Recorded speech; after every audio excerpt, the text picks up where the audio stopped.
And welcome to Chippewa Falls High School. Have we got a football game for you? Week 7 sees DC Everest against Chi-High. Hi, everybody. I'm Chris Conley. Could not ask for a nicer night to kick off Week 7. It's the first Friday of October. We were near 70 today. We're going to fall into the 40s tonight, but it'll get cold long after we are wrapped up. Two ranked teams. Evergreens come in 5-1. They lost their season opener to Rice Lake and have beaten all comers since. Chi-High comes in at 4-2, but Chippewa Falls already has a signature win.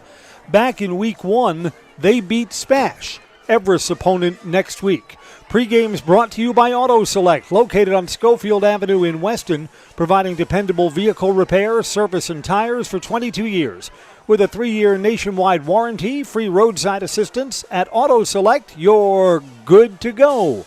Auto Select, Schofield Avenue in Weston, Highway 10 East, and Church Street in Stevens Point.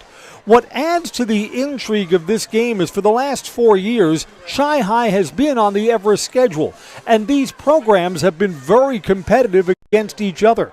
Evergreens won meeting last year over at Steam Stadium, so a home game win from the 2023 season. Before that, the Evergreens came up here in a game that had fourth quarter lead changes. The Evergreens were going to get the ball back with 4 minutes left in the game and couldn't cover a pooch kick and wound up losing. A tough loss. Evergreens go back 2 years before that. It was a 7-0 game to the final drive of the fourth quarter. Evergreens scored what appeared to be a game-tying touchdown. They went for 2 and the win and failed in what turned out to be a 7-6 loss. I mean, it's been that kind of really good rivalry. And what I like about seeing these teams on the schedule this year is, look, when the Evergreens were playing teams from the Fox Valley, the Evergreens could play Appleton North and Appleton East forever, and those games would never become rivalry games. This game has intrigue because the programs have matched up so well with us. The games where Everest and Chi-High have played each other have been competitive and tight ball games. I don't expect anything different from the teams when they meet tonight. The weather's picture perfect. Wind is calm. It's comfortable outside. Chi-High wears their home black with white numerals. The Evergreens look like the Joe Namath era New York Jets. They're in all white with green numbers and trim. Look good, play good, boys, right?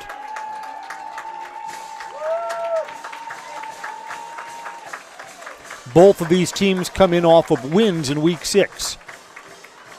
Chippewa Falls was a winner over Superior. The Evergreens were homecoming winners over Eau Claire North. And for both of these teams, the level of competition will be much higher tonight than what they saw a week ago. Big crowd as always here at Chi-High. They support their football program. Chippewa Falls fans, we welcome you into our Zaleski sports coverage. To our DC Everest family, great to get together again for a Friday night. We're going to go down to field level now as the Chippewa Falls High School band gives us the Star-Spangled Banner.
Good evening and welcome to the Ray Field on the campus of School. Tonight's Big Rivers Conference and Wisconsin Valley Conference crossover football game will be between the visiting DC Everest Evergreens and your Chippewa Falls Cardinals. The Big Rivers Conference, Wisconsin Valley Conference, and Chippewa Falls and DC Everest High Schools remind coaches and student athletes, coaches, and spectators to support good sportsmanship and education-based athletic contests. Please help foster the spirit of good sportsmanship by appreciating the efforts of both teams, the coaches, and the officials in tonight's contest in a positive manner. In the event of an emergency, the AED is located at the concession stand. At this time, would you all please rise, if you're able, and honor America by removing your hats for the playing of our national anthem by the Chippewa Falls High School Pep Band.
The Evergreens come in riding a 5-game winning streak. Chippewa Falls has split their last two. Chi-High won the toss and elected to take the ball first. Kickoff when we come right back on Zaleski Sports. Find auto repairs, brakes, tires, and oil changes all in one place at Auto Select in Weston. At Auto Select, you can expect dependable automotive repair from the experts you can trust will exceed your expectations. Auto repair has never been so comfortable with a spacious, clean waiting room with refreshments along with shuttle service and loaner vehicles for your convenience. And ask about their 3-year, 36,000-mile warranty. For your next auto repair or maintenance, bring your vehicle to Auto Select on Schofield Avenue in Weston. In Stevens Point and Plover, at Auto Select, you're good to go. Welcome back. I'm Chris Conley. Teams will be on the field to get Week 7 high school football underway. Chippewa Falls, we believe, gets one of their big running backs back, Brett Christa, 210-pound senior. He's missed the last couple of weeks. We believe that he will be playing in tonight's game. Evergreens warmed up both of their quarterbacks. Logan George took a big hit in the third quarter of the Evergreens win over Eau Claire North. We believe he's okay. He's ready to go. Evergreens got effective play from Jake Stasiak, and Jake was part of the pregame warm-ups. In fact, I believe Stasiak and George split the snaps during the pregame today.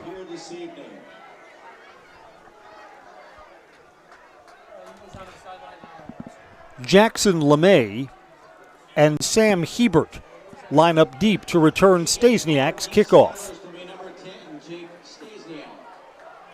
We're brought to you by Axis Insurance. For all your personal, business, auto, and life insurance needs, there's always a local agent you can look to at Axis Insurance.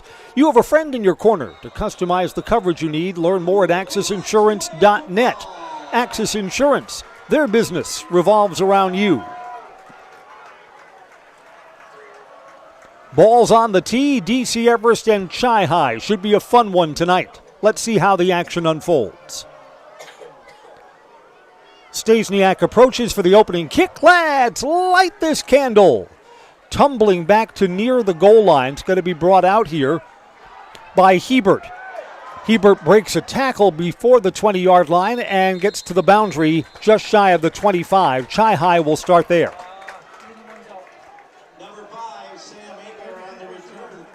Chippewa Falls usually packs everyone in tight.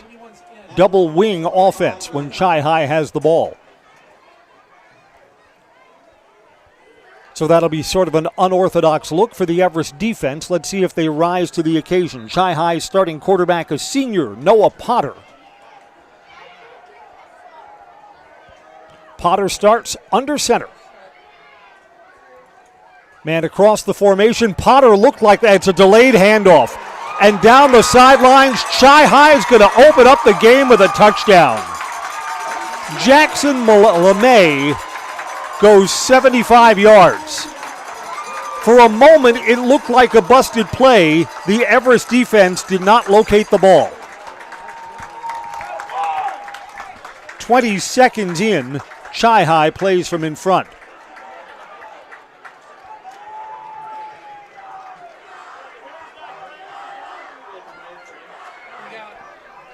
Yeah, the quarterback almost sold that as a busted play, like he was handing off to a running back who wasn't there. He had already given the ball to Jackson LeMay.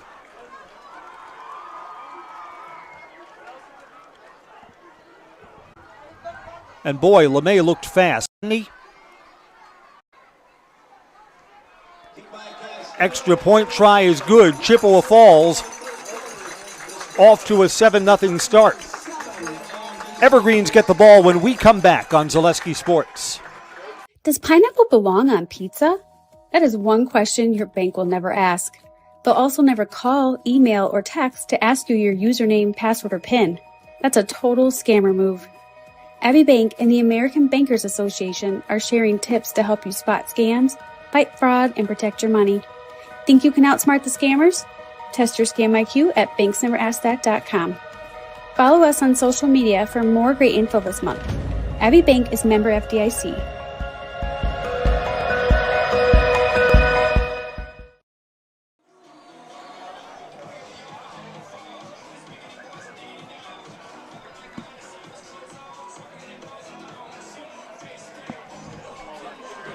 So Chi-High draws first blood one play into tonight's game. Evergreen's offense statistically is the best in the Wisconsin Valley Conference, so we'll see if they have an answer. Jared Erickson will handle the kickoff. Nevin Poppy is up high to receive, and Blake Bankston is down low. Poppy from the 10. Ball had a lot of air under it. Across the 20, 25, breaks a tackle. Poppy lunges across the 30. The Evergreens are going to start at the 31. Nevin Poppy on the return for Everest. The Evergreens will start 1st and 10. And have the ball at their own 31. Nevin Poppy leads the Wisconsin Valley Conference in kickoff return and punt return yardage.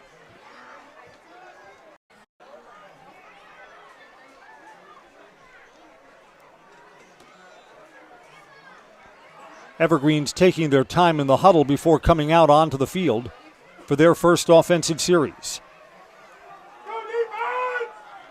As expected, it is indeed Logan George at the controls. Blake Bankston's the running back behind him. Two receivers up high on first down. From the pistol. Got a whistle before the ball is snapped. The Evergreens are going 5 yards back on a false start.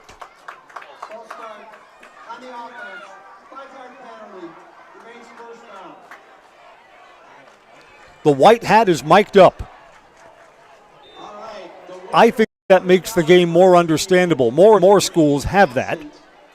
Soon everyone will.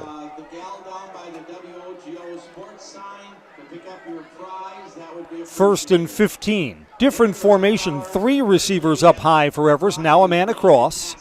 Chi-High shifts defensively, snaps a little high, handoff to Bankston.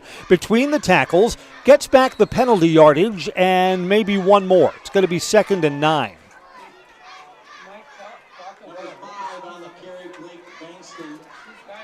Bankston officially will get 6 yards. Out to the 32-yard line. Gain of 6 on the play. Brings up a 2nd and 3 receivers down low. Xavier Edwards, Cohen Preby, and the big tight end Cole O'Brien. Quick drop over the middle, complete to O'Brien. Lunges forward. This will depend on the spot. He's down right at the yard to gain. Side judge indicates first down. 9 yards on the reception for O'Brien. pass complete to number 88 for Everest. Out to the 42-yard line. Cole O'Brien brings up a 1st and 10 for Everest at their own 42-yard line. So Logan George completes his first pass attempt of the evening. New set of downs for the Trees.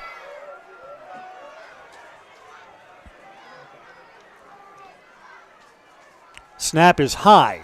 Pitched to Bankston. Didn't get the edge. Didn't get back to the line of scrimmage. Loss of a yard. Number 5 on the carry, Bankston, tackled for the Cardinals by number 12. So Bankston 1 carry forward, 1 carry backwards.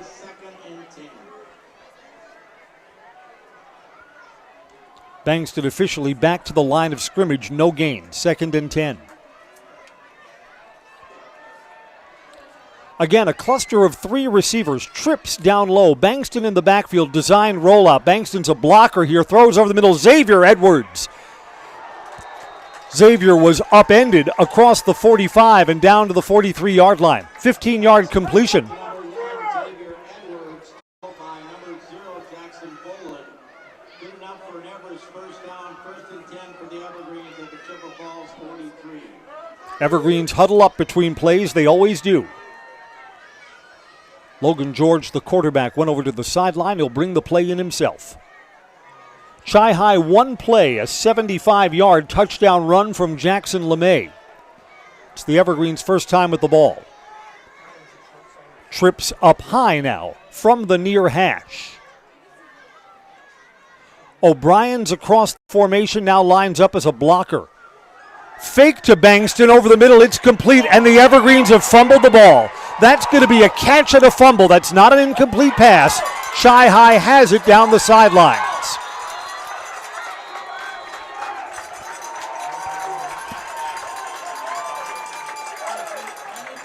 So the Evergreens have turned the ball over for the first time tonight. Cademan Anderson clearly had it, made a football move, and recovered by Simon Fish. Fish ran it back from the 10 all the way out to the 22-yard line. Uh-oh. Not the start the Evergreens were looking for.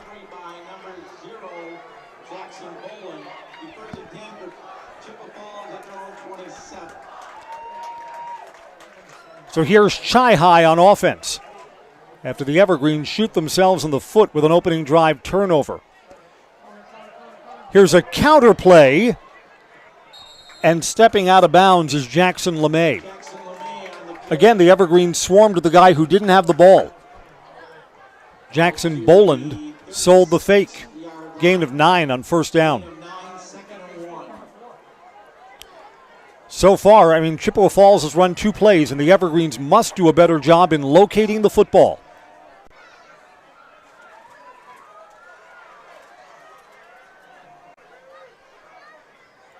Evergreens jumped into the neutral zone. 5 yards against Everest, and a Chippewa Falls first down.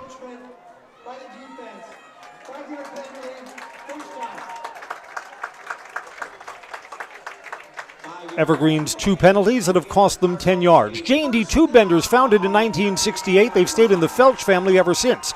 This locally owned manufacturer specializes in tube bending, welding, brazing, hydraulic tube assemblies, end forming, cutting, machining, and laser cutting.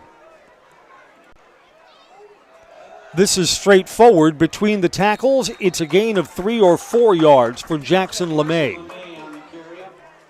J&D tube bending materials include carbon steel, copper, stainless steel, and aluminum. Find and join the J&D tube bending team in the Schofield Industrial Park or at jdtubebending.com. 2nd and 6.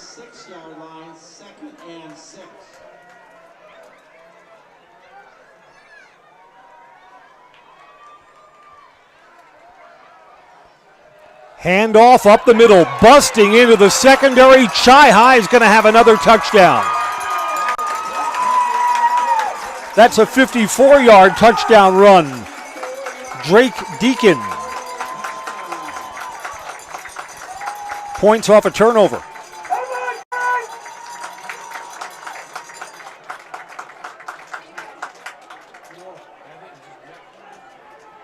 So far, one thing's going right for one team, and everything's going wrong for the other. Jared Erickson in to attempt the extra point.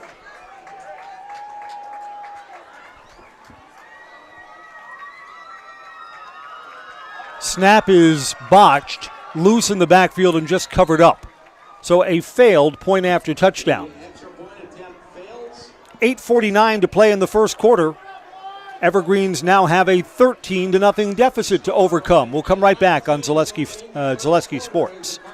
Does your roof need attention? Don't replace it, restore it with Seamless Commercial Roofing. Our process is guaranteed and a fraction of the cost of replacement with no downtime. When your roof needs attention, call Seamless Commercial Roofing in Marshfield. Great Lakes Cheese in Wausau is hiring full-time second and third shifts with competitive starting wages and a pay increase every 90 days during your first year. Great Lakes Cheese invests in their employees. Apply today at jobs.greatlakescheese.com. Selling your car to Dahl Auto is quick and easy. Bring your title and keys, and you'll have a check in as little as 30 minutes. Still owe money on your vehicle? No problem. We'll take care of it. Dahl Auto. Simple. I guess if you're an Everest fan, what disturbs you is not so much the turnover. I mean, that'll happen in high school football. It's that the Everest defense has had trouble stopping the no receiver, the all-in look that Chi-Hi has offered.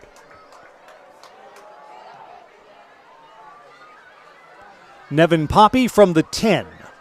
Big return could help. Poppy's got a little bit of room. He's still going. He's across the 40. Good field position for the Evergreens out to the 43-yard line. They'll start there. 34 yards of return yardage for Nev Pop, and the Evergreens start first down. Mutual of Wausau Insurance, protecting homes, farms, and businesses since 1875. Visit mutualofwausau.com to find an agent near you.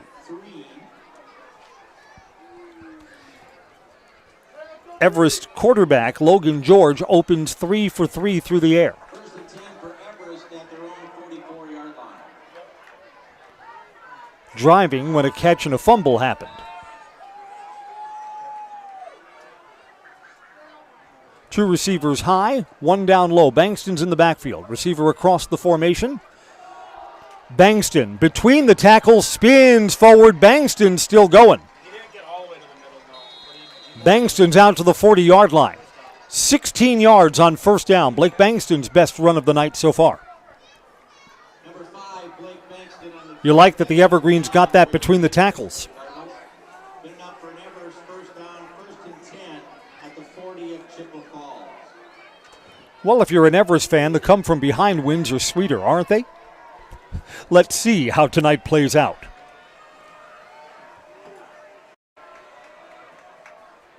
Bankston shifts to the far side, gets it back again. Bankston leaps into the pile, still keeps his feet. That ball came loose.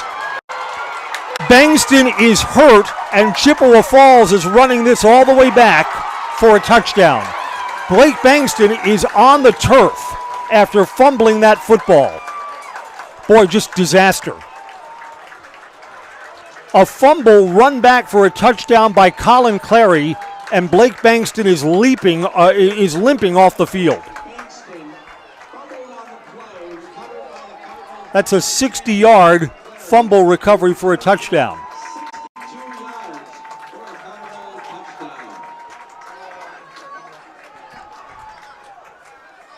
Colin Clary brought it back.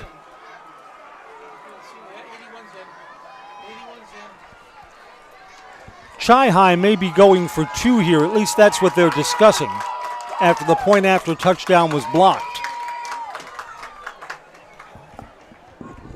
Cardinals will go for 2. Yep, this will be a 2-point try. 2 turnovers in the fourth quarter, and Chi-Hi has put points on the board both times. Student body right, trying to get the corner. Didn't get there.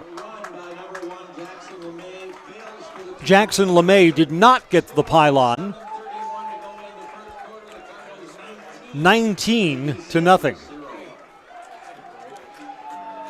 We'll take a break and come right back. The Evergreens are off track in the early going on Zaleski Sports.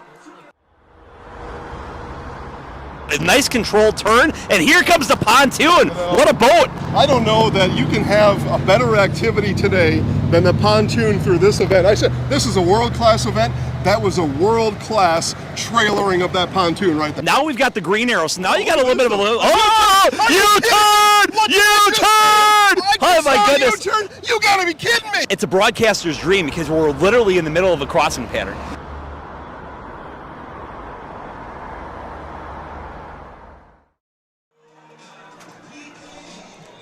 Well, welcome back. A Blake Bankston fumble. Run all the way back. Run back 60 yards by Colin Clary, and Blake Bankston was hurt. I don't think he's going to be out there when the Evergreens get this offensive set after the kickoff.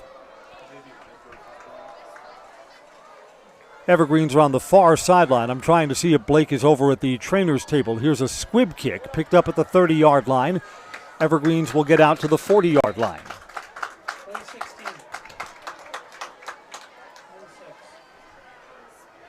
Brought back to Jack Dvorak. On the return for Everest, Jack Dvorak. The 1st and 10 for the Evergreens at their own 40-yard line.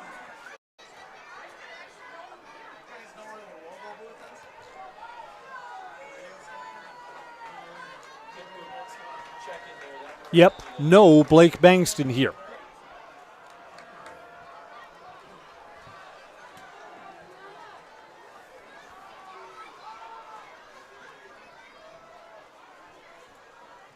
Got a pass on 1st down. Logan George flings over the middle. Preby's got the right angle. He caught it and dropped it. It was a great throw. Couldn't hold it as he was going to the ground. Incomplete. Everything but the finish. We're brought to you by TRW Auto Body in Mosinee. Top quality collision repair. They'll have your vehicle back the way it was, quickly and efficiently, with 24-hour towing and courtesy loaner vehicles, plus a lifetime warranty on their work. TRW Auto Body, Mosinee, your friendly fender bender mender. Not even to the midway point of the first quarter, and the Evergreens are down by 3 scores. 2nd and 10. Evergreens hand off. Between the tackles, going forward here. Corbin Esenroth is the next man up for the Evergreens with Bankston out. That's a big gain. 34 yards.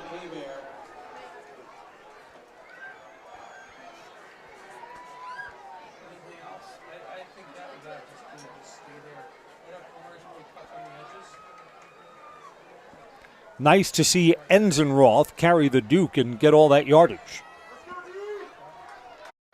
Again, no Blake Bankston. That's a big cog of the Everest offense that may be missing for the rest of the night.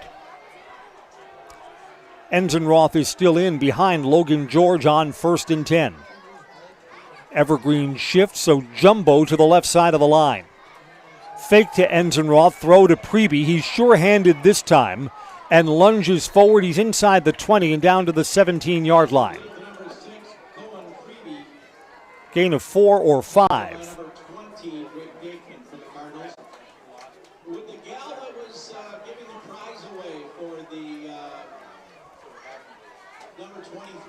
Boy, the Evergreens desperate for points here. 2 of the 3 Chippewa Falls touchdowns come from Everest turnovers.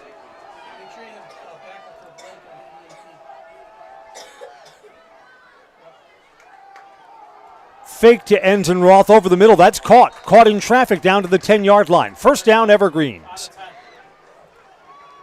Pass complete on number 84. Evergreens spreading the ball around. Cademan Anderson with the catch there. And Cademan was in a lot of traffic. Ball is just over the 10-yard line. It's 1st and goal here for the Evergreens. I mean, even with a touchdown, the Everest defense has got to get itself straightened out. Play action, design rollout. Throw underneath. Caught. O'Brien to the pylon. He was turned back on a big hit. Didn't get the corner. Knocked out of bounds at the 1-yard line.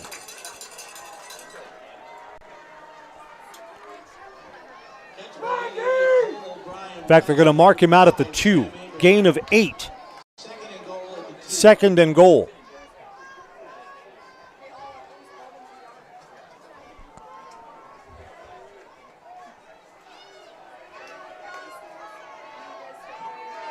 O'Brien and Xavier Edwards are the two receivers up high. High snap, handoff between the tackles into the end zone. Touchdown Evergreens, Corbin Enzenroth.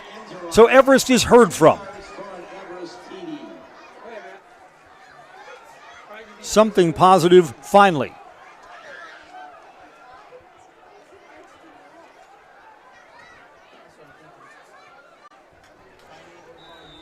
Evergreens line up in two-point formation. They will likely shift to kick the regular point after touchdown. Here they go.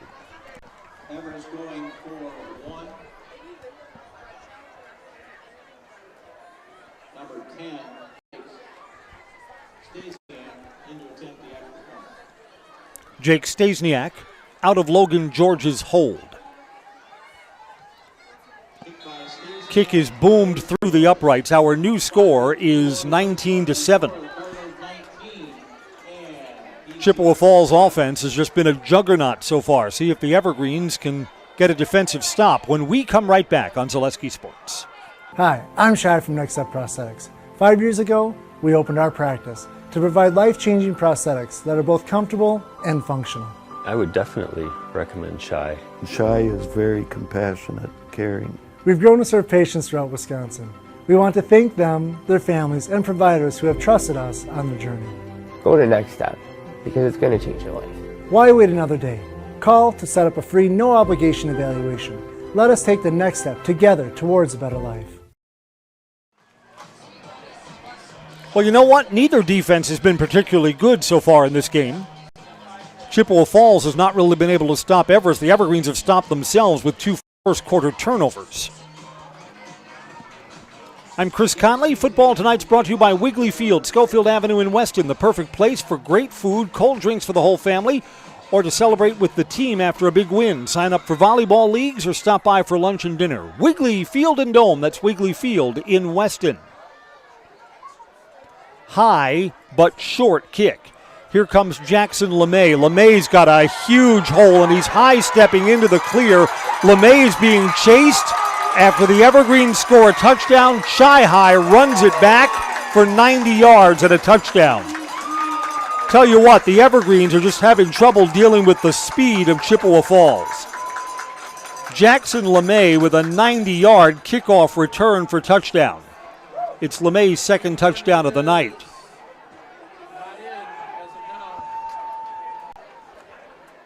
Are they going to say that he was not in?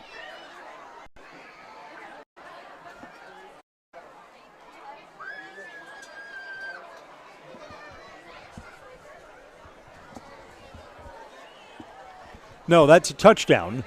Jackson LeMay ran it all the way back.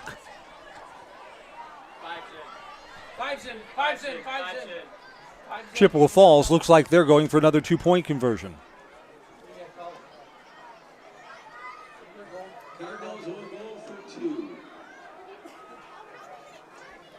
Boy, so the good vibe for the Evergreens lasted exactly 10 seconds.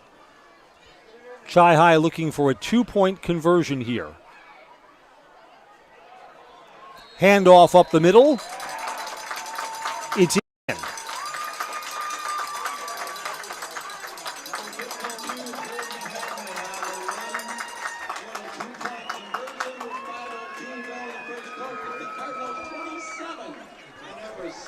Now 27-7. We'll keep it here.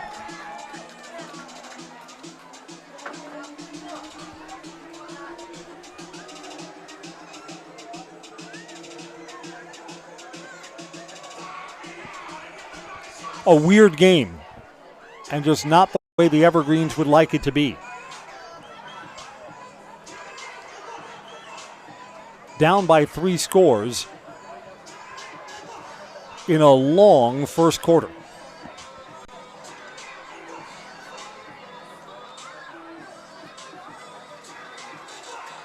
Chippewa Falls is just faster than most of the teams that the Evergreens have seen so far this season. That's apparent.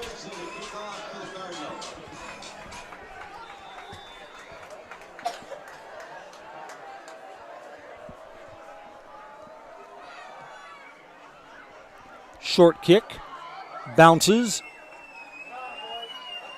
Picked up here. Blake Bankston is back in. Bankston gathered that ball in and got it out to the 26-yard line. See if Bankston stays out there for this offensive set. Bankston fumbled a ball that was run back 62 yards for a touchdown. Bankston was trying to leapfrog into a pile between the tackles. And Bankston looked like his ankle was dinged.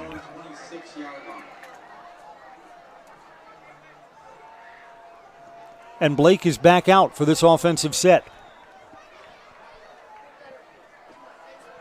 1st and 10 Evergreens put together a drive and scored a touchdown their last time with the ball. Fake to Bankston, throw out to the wing, it's complete, but no gain there. Well, no gain after the catch. Cole O'Brien gets it out to the 32-yard line. That's 5 yards on 1st down. Just like these players bring their best to the field, Ridgetop Exteriors brings top-tier performance to your home. Roofing projects, siding, windows, and doors, Ridgetop Exteriors has the winning strategy to protect your home. Visit ridgetopexteriors.com. Score big with trusted, local, affordable service from Ridgetop Exteriors. 3 receivers to the near side of the field. Bankston carries. I believe he's a little bit short of the 1st down. Needed 3, I believe he got 2. 3rd and 1.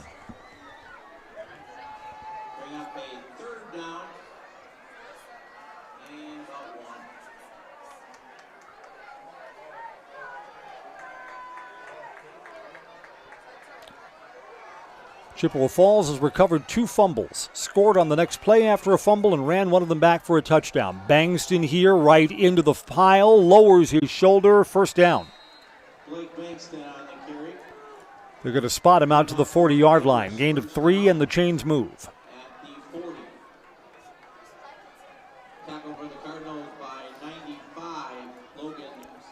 Again, if it's going to become a game, if the Evergreens are going to get back in this, bottom line is the defense will need to make stops, something they have not done so far. And the Evergreens will have to clean up the turnovers.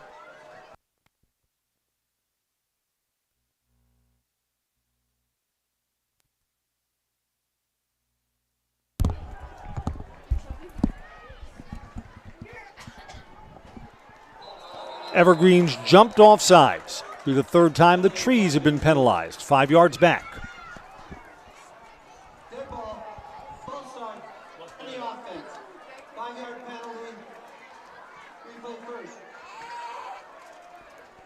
Step off 5 yards, move the ball back to the 35-yard line.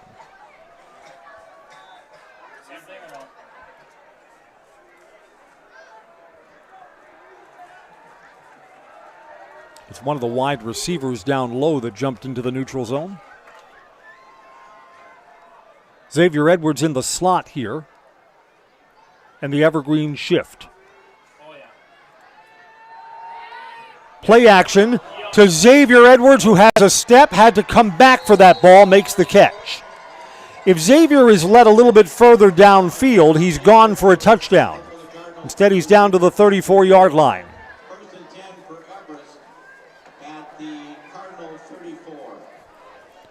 Had Xavier in one-on-one coverage, and the defensive back was frozen for a moment on the pump fake to the man underneath.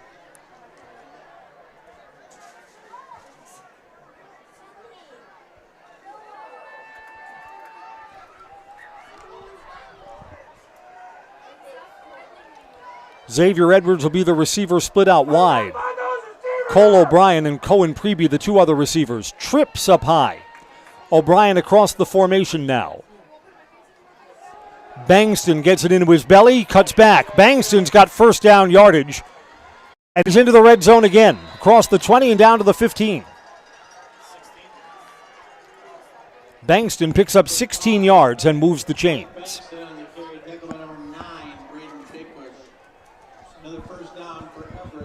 We'll go under 2 minutes to play in the 1st quarter.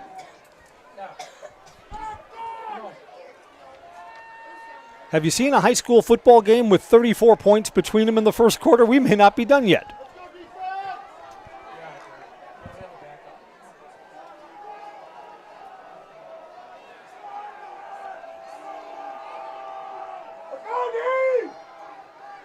Again, 3 receivers up high.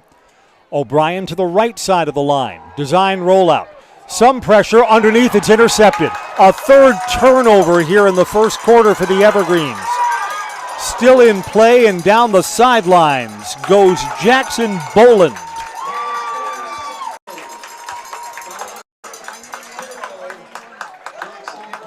Boland jumps the pattern and ran it back 37 yards.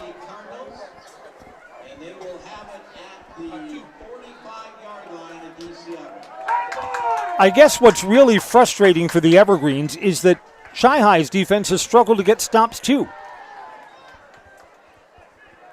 But they are +3 on turnovers.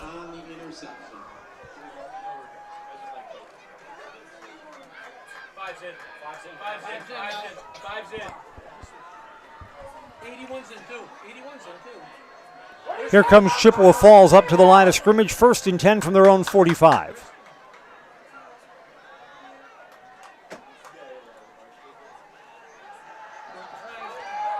To the far side, and again, the Evergreens trouble locating the football. 15 yards there for Sam Hebert.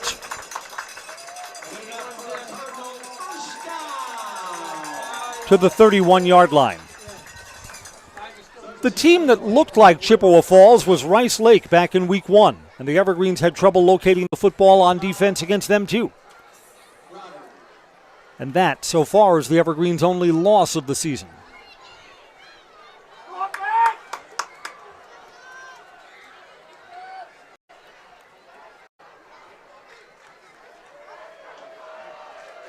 Between the tackles, Evergreen's defense stiffens there.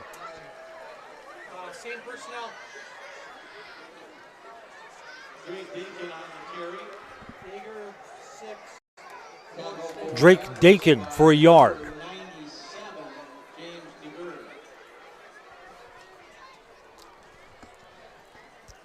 If Chi-High keeps the ball on the ground, probably one more snap until we get to the end of this first quarter.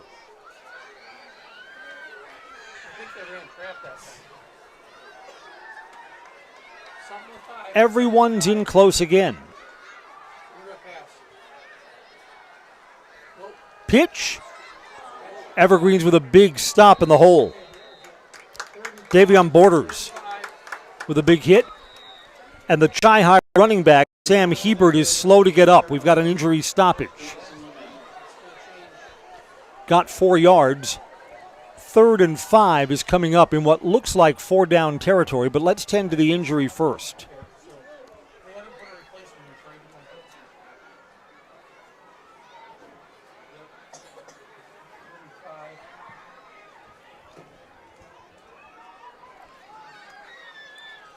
Hebert looks like he's grabbing his knee or his ankle. Hard to see from here. Right ankle, maybe?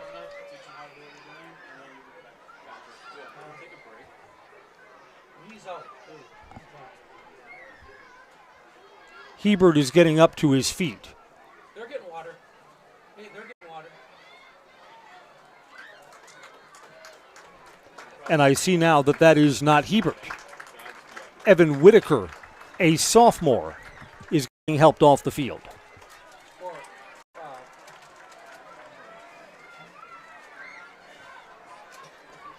And is moving very slowly. We're brought to you by Mammoth Mortgage, your local transparent, fun, passionate mortgage pro.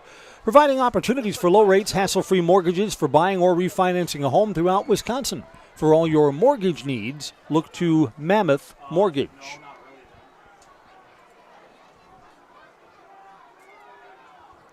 That is Corey Suckerman, tight end senior.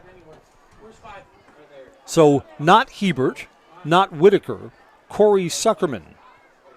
So they're going to be 32 personnel, I guess. Injured while providing the blocking.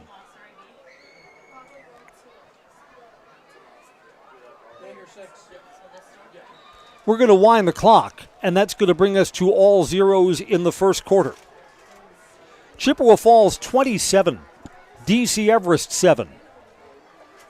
3rd down and 5 when we come back for quarter number 2 on Zaleski Sports. At Ridgetop, we are your trusted, local, affordable exterior renovations expert. Isn't that right, Bo? Exactly, especially when we are working on someone's biggest investment. Can you give us an example, Bo? Well, there was this house. We replaced the roofing, siding, and windows. Then they left a 5-star review. One of our thousands of 5-star reviews? Exactly. For your free, no obligation estimate, call us today or go to ridgetopexteriors.com. I'm Jamie Schley. As your American Family Insurance agent, I'm looking out for what matters to you, even when nothing is wrong. Give me a call or stop by our new office location and let's talk about your insurance needs today. Get more sales, more customers, more employees, more community support. Let Zaleski Sports help you today. Our advertising rates are less than what you have in your pocket now. People just like you watching this broadcast are your next customer or team member. Plus, you'll have the satisfaction of making sure that our light continues to shine on these student athletes. Use the phone in your hand. Email us now.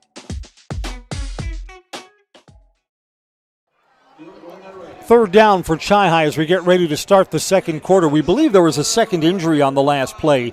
Sam Hebert got his elbow out and has one of his shoes off. Double pitch between the tackles, not for the first down. LeMay had it and then pitched it forward to Simon Fish. Gains 2 yards. It is fourth down. From the 24-yard line, they need the 22. It's fourth and a long 2, and Chi-High will keep the offense on the field. Boy, the Evergreens need something positive to happen, and here's an opportunity for that. Quarterback Noah Potter is under center. Need 2 yards here on fourth down. It's a pitch. Evergreens have it, didn't make it. Evergreens are going to get the ball. Jackson Boland was stuffed for a loss of 3 yards.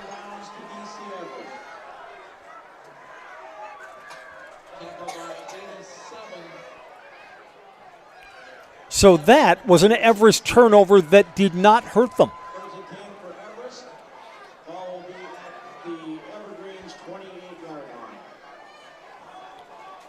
Yeah, Logan George threw an interception on his last pass attempt. Chi-High advanced the ball 25 yards and then stopped on 4th and 2.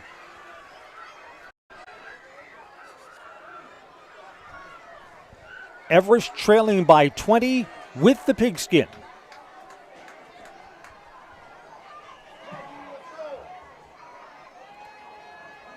Hand off to Blake Bankston between the tackles.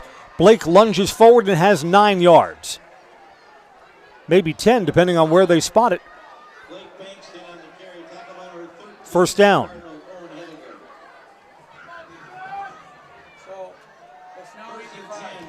Our officiating crew was not quite on the same page. The line judge on the near side indicated first down right away. And the official on the far side, where the chains are, wasn't so sure. The consensus now has become first down Evergreens, 10 for Blake on first down. Blake Bankston again between the tackles. Bent back. He's got 5 more yards on first down.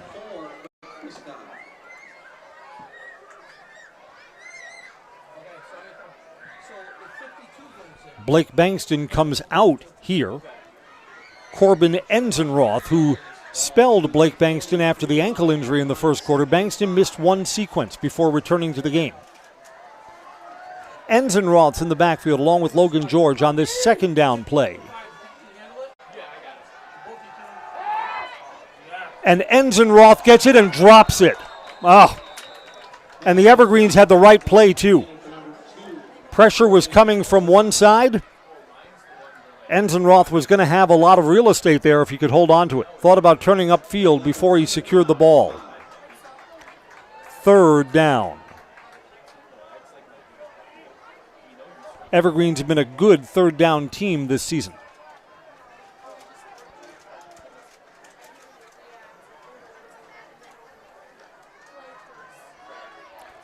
trailing by 3 scores. If the Evergreens don't pick up the 5 yards they need, they'd probably punt. Bankston back in the backfield. Fake the handoff. Quarterback rolls out, throws over the middle. Bingo! First down to Cohen Pregame. Across midfield to the 45-yard line. Gain of 11. Evergreens convert the third down, keep the drive going.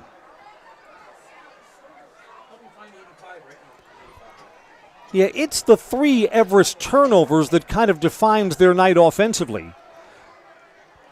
They've kind of carved up the Chi-High defense too when they've had ball security.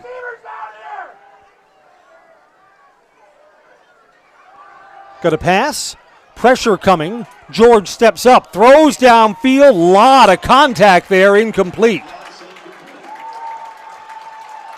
Some hand fighting for the ball. Pregame couldn't get to it.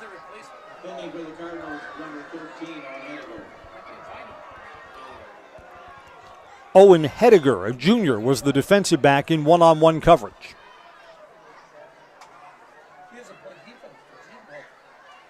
Second and 10.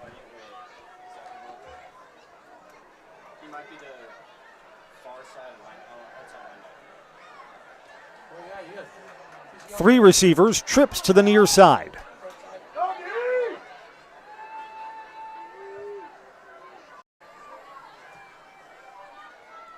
High snap, and it's loose in the backfield. Logan George picks it up and then is swarmed under. It's a loss of 14 on a bad snap.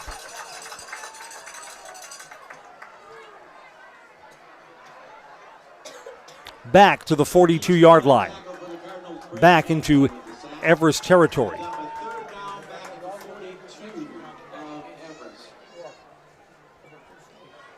We're brought to you by Fleet Farm, here to help you gear up for hunting season. Shop their huge selection of scouting and concealment must-haves, safety essentials, and blaze orange gear. Shop the entire selection of hunting gear from all the top brands today at Fleet Farm.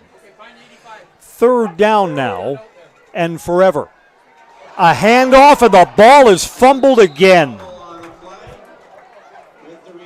This is just uncharacteristic for the Evergreens. Bankston is on top of it. A loss of 3 more yards. Fourth down, and here comes the first punt of the ball game.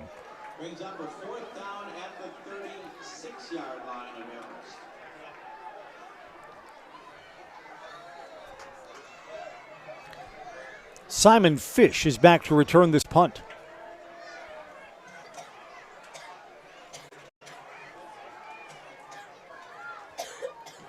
Running kick. Return man goes back. And out to the 35-yard line. Chi-High starts there. Simon Fish with a 12-yard return.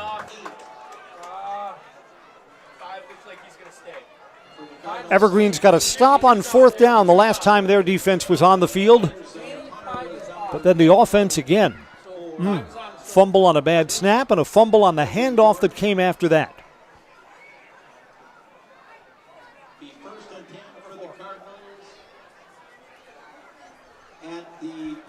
Sam Hebert, who we thought was injured earlier, Hebert is back in the game for Chi-High. So a couple players have literally gotten themselves up off the turf and back into this ball game. For the first time, Chi-High spreads things out. Handoff between the tackles. And 7 yards on first down. Jackson LeMay. Yeah, that's the first time that Chi-High has spread out receivers to either side.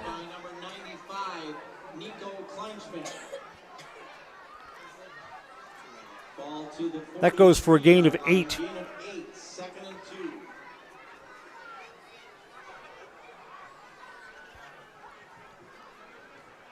Yeah, Chi-High has been playing the double wing all game until that snap. And again, they've got a receiver down low. So a new formation with 3 in the backfield. Second man through. The Evergreens sniff this out, and it goes for a loss of 2 yards. Jackson LeMay carries. Evergreens won at the line of scrimmage there. Oscar Latondras, who's playing both ways. Latondras on the O-line and the D-line. Latondras comes out now, along with Chris Ferrario, out for the Evergreens. 3rd down and 4. 2 receivers up high and a single receiver down low. Got to respect the speed of Chi-Hi here. This penalty, play is blown dead. Chi-Hi, I believe, moved early.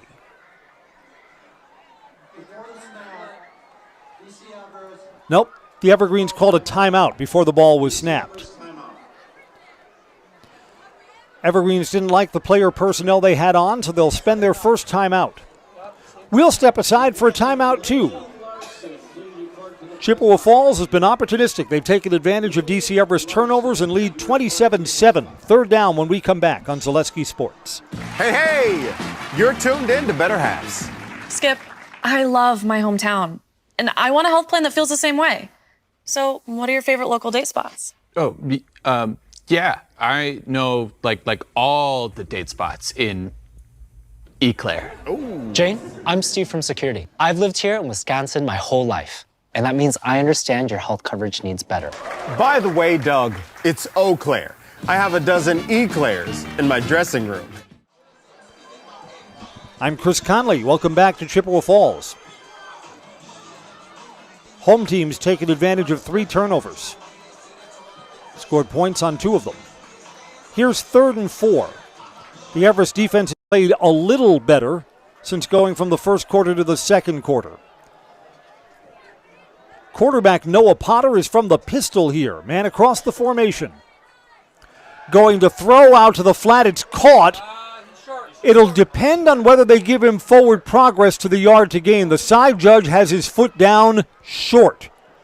4th and less than a yard. Chi-Hi was hoping for a better spot there. 4th and maybe the length of a football. Offense stays on. Everest got a stop on 4th and 2 on Chi-Hi's last possession. Chippewa Falls is up to the line of scrimmage quickly. The Everest defense is not set. Quarterback's under, going to run it himself. I'm not sure if he got it. I don't think he did.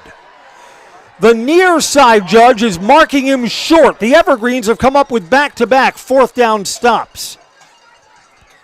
Chi-Hi's quarterback, Noah Potter, wanted a quick snap because he saw that the Everest defense wasn't set. The Evergreens won the line of scrimmage anyway. Went back a yard. Back-to-back 4th down stops for the Everest defense. So the Evergreens take over at the 44 in Cardinals territory.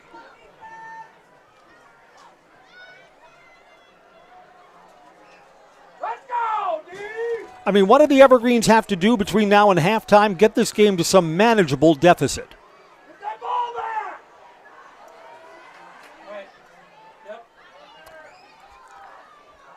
Evergreens have a man across the formation.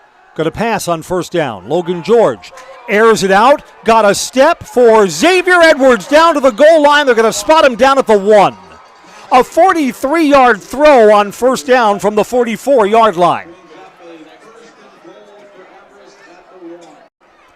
Again, Xavier Edwards had to hold up for a moment for the ball to arrive, lead him a little further down the field, and it's a touchdown.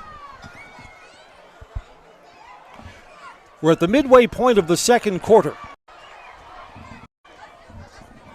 And the Evergreens looking for points off that 4th and less than a yard stop. Bangston's in the backfield. Frame is also in.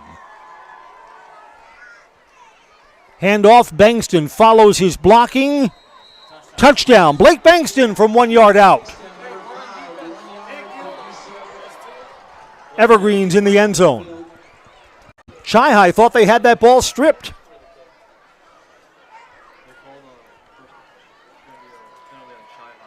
And they're going to call a penalty on Chi-Hi for throwing that football after the touchdown. Bangston was in, the whistle had sounded. Officials indicated touchdown, and the Chi-Hi player thought that he had stripped it away, but the play was already over, and then flung the ball out.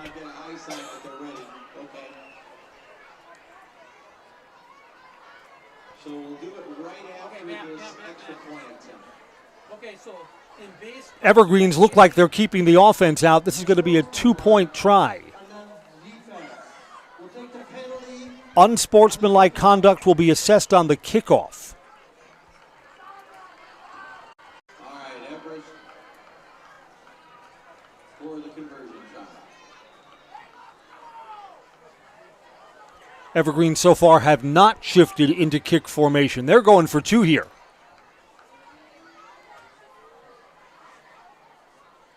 It's a direct snap and into the end zone. 2-point conversion is good. Direct snap to Blake Bankston, and the 2-point try is good. 27-15. We'll take a break. Chi-High will get the ball. The Evergreens will be kicking off the 45-yard line after the unsportsmanlike conduct penalty. Back in a moment, now down to a 2-score game on Zaleski Sports. Paul, what we're looking for today first is that basic shopper, the one that's going to go for fruit that's in season right now, because those are the easy picks, the raspberry, the strawberry, the blueberry.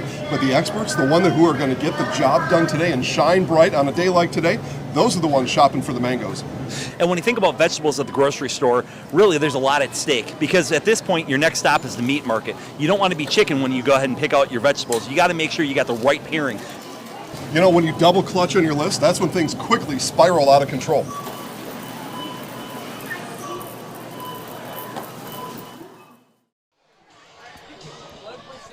Back in Chippewa Falls.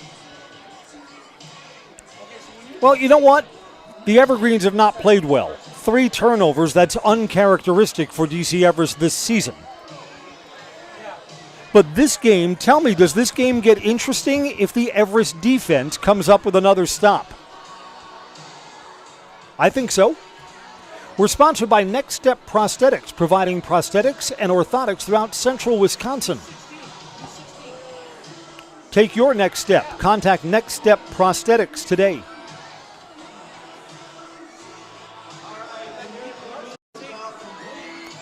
Yeah, this will be a short field kickoff. Evergreens can just bang this through the back of the end zone, and they will. Chippewa Falls will start at the 20-yard line.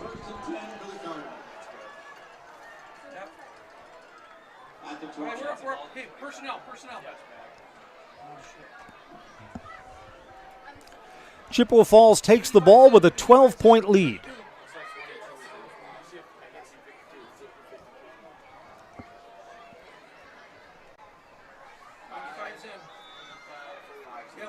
Everett defense could not get stops in the first quarter. Came up with 2 fourth-down stops here in the second quarter. And Chippewa Falls is going to go back to the double wing. No receivers here. Back to their preferred offensive set. Got to locate the football, and the Evergreens did. No gain there.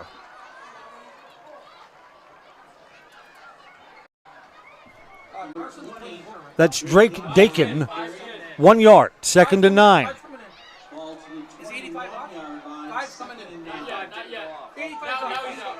Evergreens want to account for number 5, Sam Hebert. Hebert was injured, missed 1 series, and is back in now. From the 21, 2nd down. Spread it out again. 2 receivers up high, 1 down low. Does Chi-High throw in this spot? Quick drop, throwing underneath. It's caught, and it's a short gain. A gain of 3, 3rd and 6 coming up here. Same personnel. 10 personnel. If Chi-High comes up short on this 3rd down play, they'll punt. Don't want to turn the ball over to the Evergreens in this part of the field. So here's a big defensive play for Everest. Single receivers to either side, and now a man in the slot too. So the Evergreens blitz in this spot. I bet they do. Protection is good. Quarterback steps up, spun, and down he goes. The Everest defensive line gets home. Chippewa Falls going to have to punt. 3.5 left. The Evergreens will get the ball to start the 3rd quarter, are going to be playing with house money. Everest has a chance to get back in this game.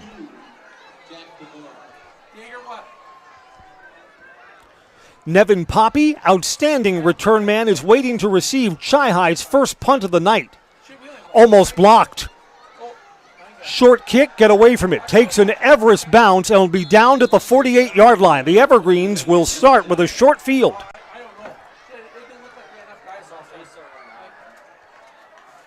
First and 10 for Everest. Hey, that went good. They will start at the Cardinal 47-yard line. Of course, with the way the Evergreens have been tonight, they're more than capable of turning the ball over again, right? Got to clean that up. Evergreens scored on their last possession. Empty backfield, 5 receivers. 3 up high, 2 down low on first down. Evergreens on the attack again. Penalty marker flies. Complete. Underneath. I think this play is coming back. I think the Evergreens didn't have enough on the line of scrimmage. There's going to be an illegal formation against the Evergreens. It'll wipe out a first down gain.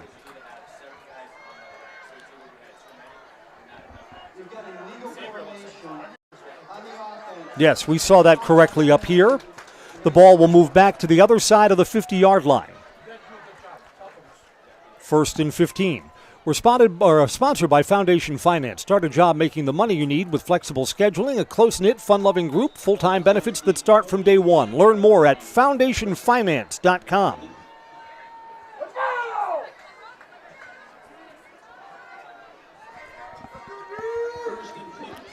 Chippewa Falls has not scored in the second quarter, after putting up all 27 of theirs in quarter number 1. Again, a 5-receiver package. Throwing underneath. Penalty marker is down again. The Evergreens again are going to get whistled for not having a man up at the line of scrimmage. Nope. Ineligible downfield. The reception only went forward for 2 yards, but Chi-Hi is going to take this penalty and back Everest up again. 5 penalties against DC Everest, only 1 against Chippewa Falls.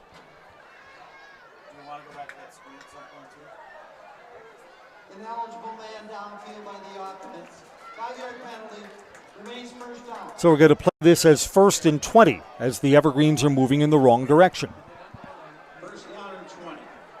Evergreens have to get across midfield and down to the 37-yard line. So well behind the chains after back-to-back penalties.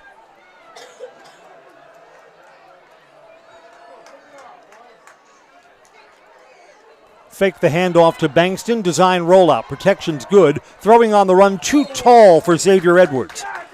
Edwards had his feet cut out from under him and goes flying into the Chi-Hi bench. Pops right back up. He's okay.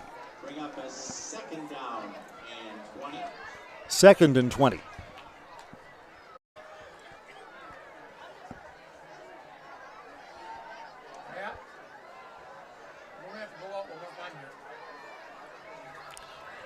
Evergreens don't have to look for one 20-yard play in this spot.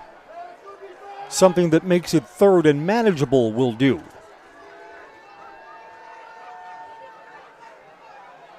Two receivers low, one up high. Bankston in the backfield for blocking. Bankston gets the ball. Chippewa Falls not fooled. His knee went down for a gain of just 1 yard. Evergreens were hoping for a chunk play from Blake Bankston and didn't get it.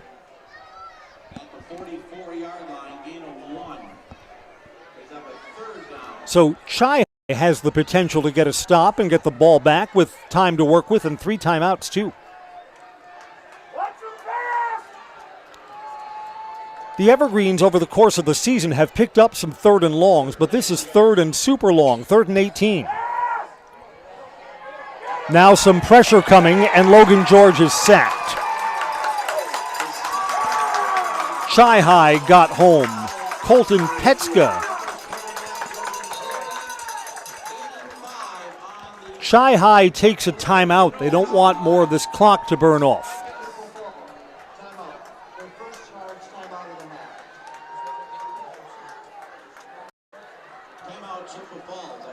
You figure after the punt, Chi-High will have 2 minutes and 2 timeouts to work with.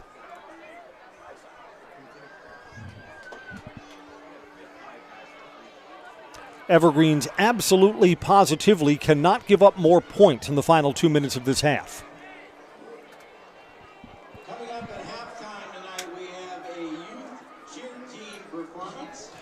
At halftime along our Zaleski Sports Channel, do I see Spash Hard Knocks? Yes, I do.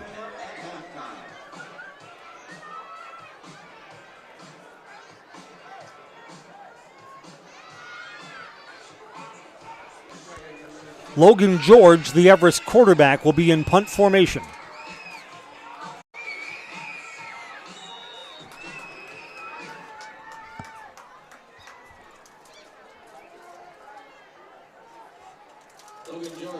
Snaps a little bit low. George kicks it away. A line drive. Bouncing kick takes an Everest roll across the 30 and out of bounds just shy of the 25-yard line. So Chi-High's going to start with 73 yards of real estate in front of them. 1st and 10.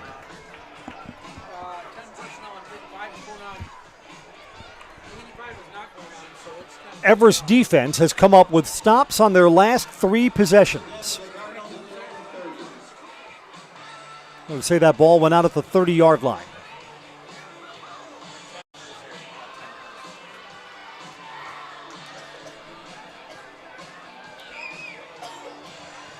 Chippewa Falls spreads things out on 1st and 10. Noah Potter from the pistol. Man across the formation. Double hitch. This is way, way in the backfield, and the runner does not get the corner. Sam Hebert. Hebert stopped for a loss of 3 yards.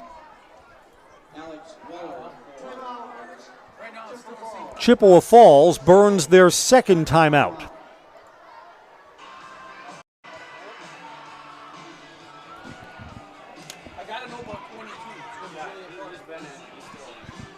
So Chippewa Falls still appears to be in go mode, even though they went backwards on 1st down.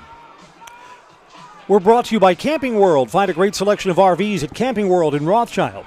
A great variety of brands and sizes to fit just what you're looking for, with complete maintenance and repair services, rental options, camping gear, apparel, and more. Take your RV to the next level with Camping World in Rothschild. Find more online at campingworld.com.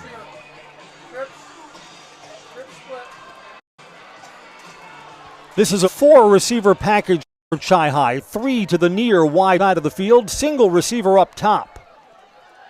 Throwing underneath, it's complete. There is some blocking there. Still dancing. And out of bounds, stops the clock. It's a gain of 10. Sam Hebert went backwards on his own, so he doesn't get forward progress, which would have brought him near the 1st down. He does get out of bounds to stop the clock at the 38-yard line. It's going to be 3rd and about 2. And Hebert was hurt on the play. Hebert, the receiver, who cut back and absorbed a big hit, is hobbling off the field. And that's the 2nd time that Hebert's left the game with an injury. 3rd and 2. Need the 40-yard line. Single receiver up high is Jackson Boland, and there are 3 receivers, a cluster of 3 down low. Tight man-to-man coverage up top if Chi-High wants it.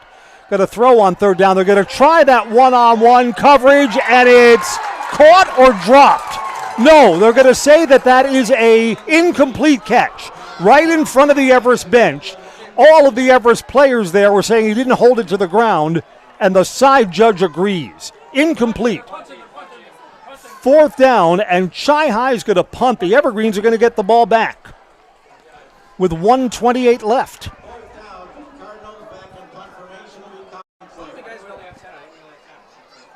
Nevin Poppy. You know what the Evergreens do here is probably going to depend on what kind of return Nevin gives them off this punt.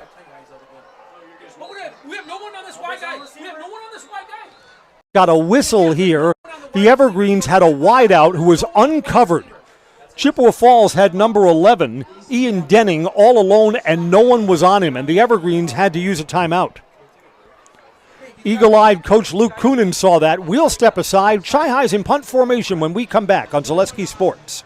Are you tired of being a boring old tree, bird, or mythical war hero? Find the right job for you at Express Employment. Stop today and discuss positions that fit your abilities and qualifications, leading you to the perfect job. Always local, always strategically selected to match your skill set with local employers. There's a perfect job out there. Let Express Employment professionals help you find it. In Wausau, Stevens Point, Medford, and Marshfield. Find jobs and apply online at expresspros.com. I'm Chris Conley. It's 4th and 2. This will be the 4th offensive possession in a row for Chi-Hi where they've been stopped. Stopped on 4th down twice by the Everest defense to turn the ball over on downs twice. And have been stopped on 3rd down. They punted away the last time. They're going to punt away again. Even though it's 4th and 2, they're not possibly going to fake here. In a 2-score game, late in the first half, you're not going to risk giving Everest this kind of field position. Bet your $5 and bus fare home that Chippewa Falls is indeed going to kick to Nevin Poppy. Here's the snap. Yes, sir. Almost blocked again. Short punt. Bounces sideways and down at the 42-yard line. Evergreens will have a kind of short field. And 1 timeout now to work with for Everest. 1:19 to go. Punt is down at the 37-yard line of Everest. Evergreens will start 1st and 10.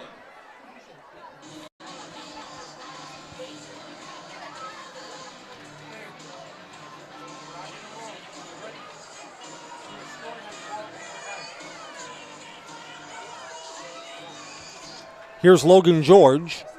1 receiver up high, 2 down low. Evergreens are going to be in go mode here. Late first half. Play action. Backside pressure throws to the other side. There's room there.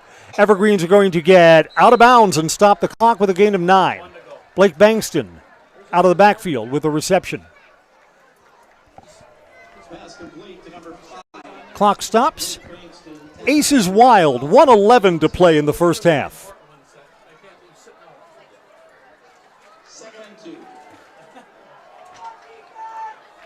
Because of the 1 timeout, the Evergreens can still throw to the center of the field if they want to. Design rollout. Offensive line look good. Throw is overthrown. It's a 4th turnover. And Jackson LeMay is fast. LeMay is all the way across midfield, across the 40 and out to the 31-yard line. That's a 4th turnover for the Evergreens here in the first half.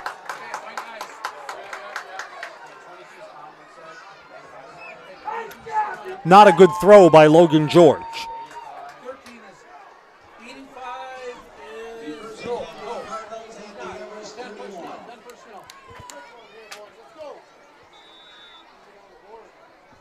Chi-Hi's got 57 seconds to work with.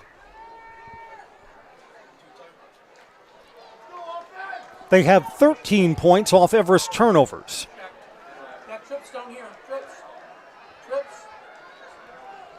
Chi-Hi to spread this out. This is a 4-receiver package. 3 receivers to the near side.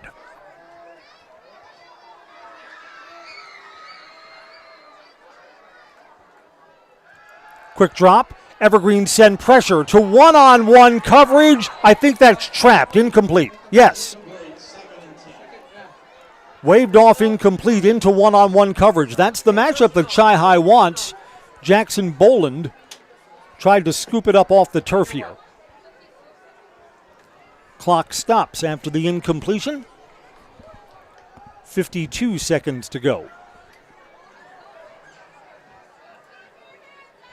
With under 2 minutes to play in the game, both teams have possessed the ball twice. So suddenly, both offenses have gone cold. 2nd and 10. Same formation, trips down low, single coverage up high. Throwing underneath, this is caught. Receiver cuts back and is tackled inbounds. Clock continues to run on the Jalen Smith reception. Chi-Hi is going to spend a timeout. He got 11.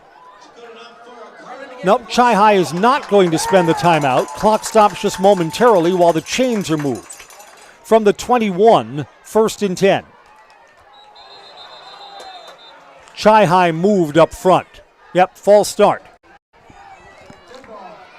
That will stop the clock at 36 seconds. Once it's restarted, the clock should wind again, once the ball's respotted.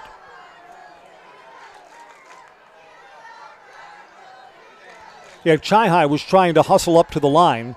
The offensive line was not set.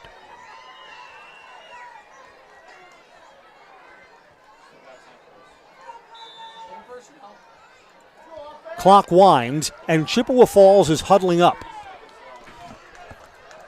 30 seconds and counting down. 1st and 15. Again, a 3-receiver package. Trips up high, single man down low. Evergreen send pressure, throwing to one-on-one coverage, knocked away. That's good defense. Ball was underthrown.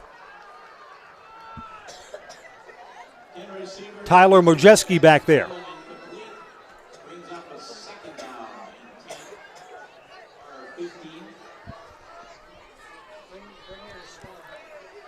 Second and 15. Officially on the scoreboard, 16 ticks until halftime. Chi-Hi's got what? Probably 2 more plays to loft this ball towards the end zone.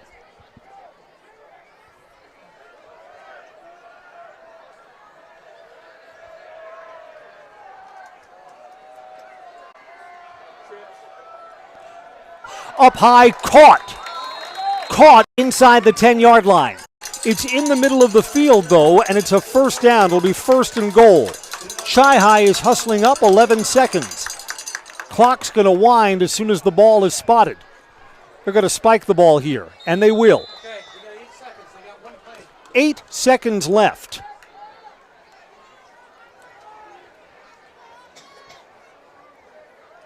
And it will be 2nd and goal after the spike to stop the clock.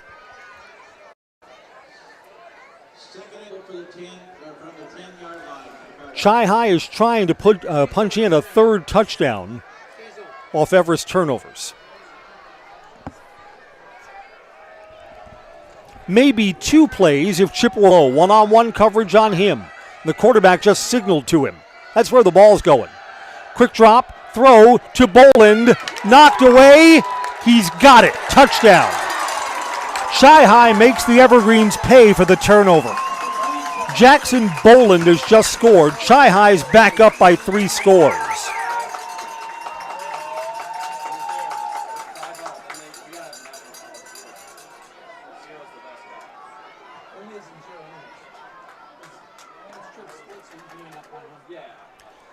The turnovers put the defense in a tough spot. Chi-Hi is lining up for 2.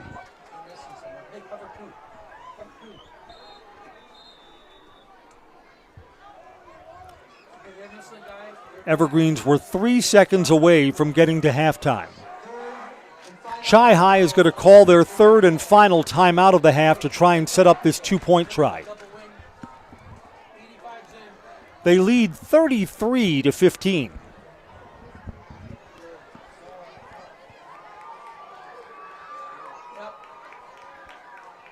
So whatever happens, Chi-Hi will still have a 3-score lead going to halftime.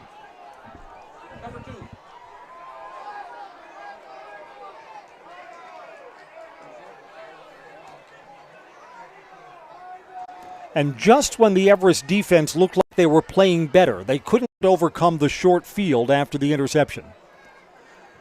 Evergreens have fumbled the ball away twice. Logan George has thrown 2 interceptions.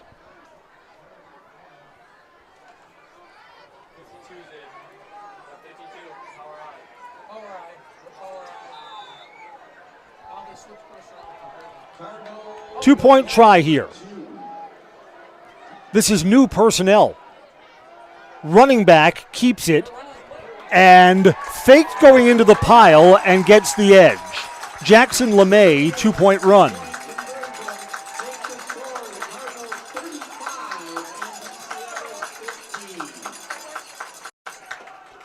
(35-15).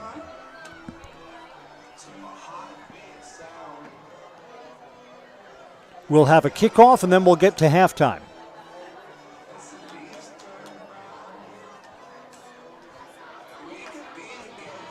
I mean, the Evergreens had this down to a 2-score game and had possession.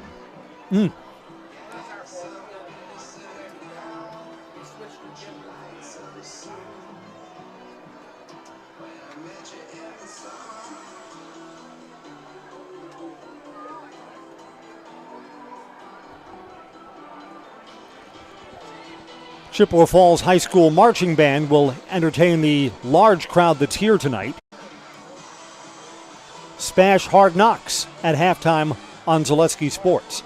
Everest and Spash next weekend. Everest's final home game, regular season home game of the year. Who knows what the playoffs may hold.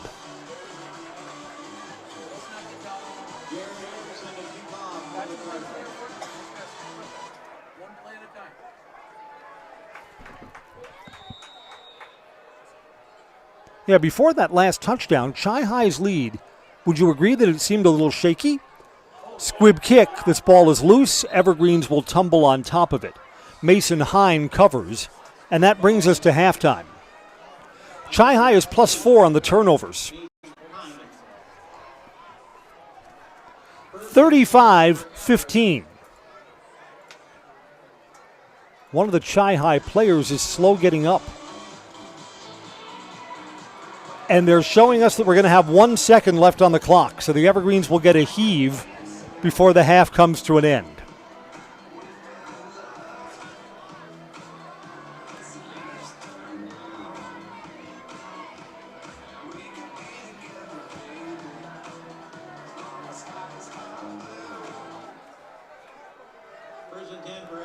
Half cannot end on a defensive penalty.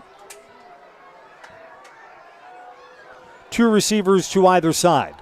Let's test the arm strength of Logan George. Now to all zeros, throws underneath. Evergreens were ready to throw that back, and instead it's dropped.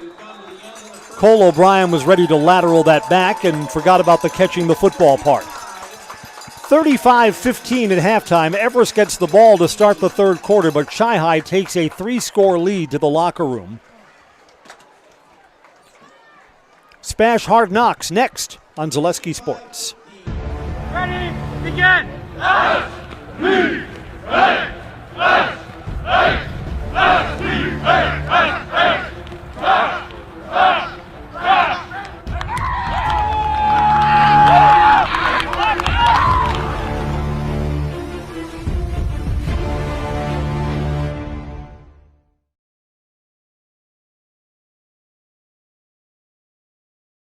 Well, the stadium was named after Amanda Gerke, and in 1872, Amanda and her husband, August, came to Stevens Point, and August was a master tailor, and in those days, if you were a tailor, you made a pretty good sum of money. August died in 1912. Amanda died in 1922, and she left a sizable amount of money to the Stevens Point community for parks improvements. And the amount she left was in 1922 was $50,000, which translates today to almost $1 million. In the 1950s, from 1954 to 1957, the Green Bay Packers trained in Stevens Point. They stayed in the dorms at Dalzell Hall and ate at Nelson Hall, part of UW Stevens Point, which at that time was known as Central State College.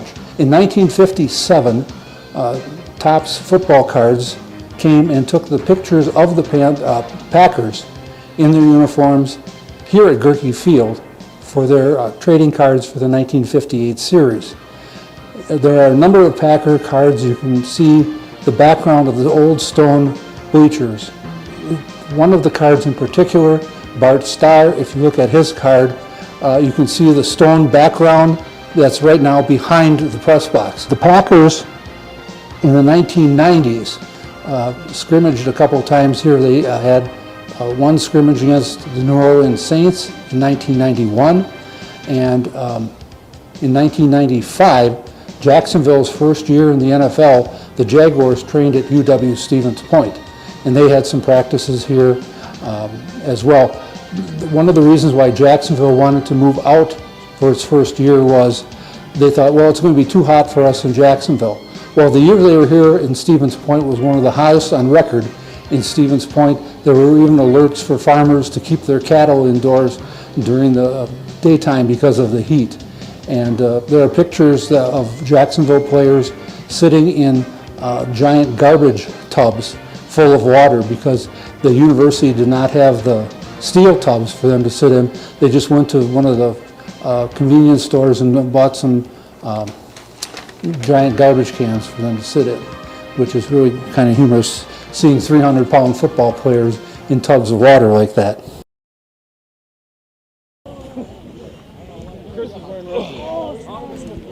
Man, let's tackle football. Set, hit. Right foot, get it down. Go. Good. Next time I play tackle football, go have my mouth guard in. Right foot. Good. Oh, you double up, huh? Just in case. Set. Hit. Hit. Nope. Left foot. Just pop on your feet. Pop on your feet. Right foot. Yes, left. Yep. Set. Hit. Left foot, Cam. Go. Good. Hey, now drive them this way, though. Don't let them continue to run. Set. Hit. Bend over, top of shoulder pads. Hit. Shuffle, yep. Left. Play tackle football. Stop. Hey, get there. Coach, did you tell them not to take them all the way down? Here we go. Set. Hit. Hop and run their feet. You want them to the ground? I mean, we're playing tackle football. Right. Live to the ground. Here we go. Set. Set. Hit. Oh, God, Dill. Right. Where are you calling now? Here we go. Set. Hit. Yeah, Dill. Hit. 180. Good boy. Good. Set. Hit. Hey, I don't have to. you got a punch. Hey, how about go to the whistle? Go to the whistle. Set. Right. Hit. My bad. Set. Hit.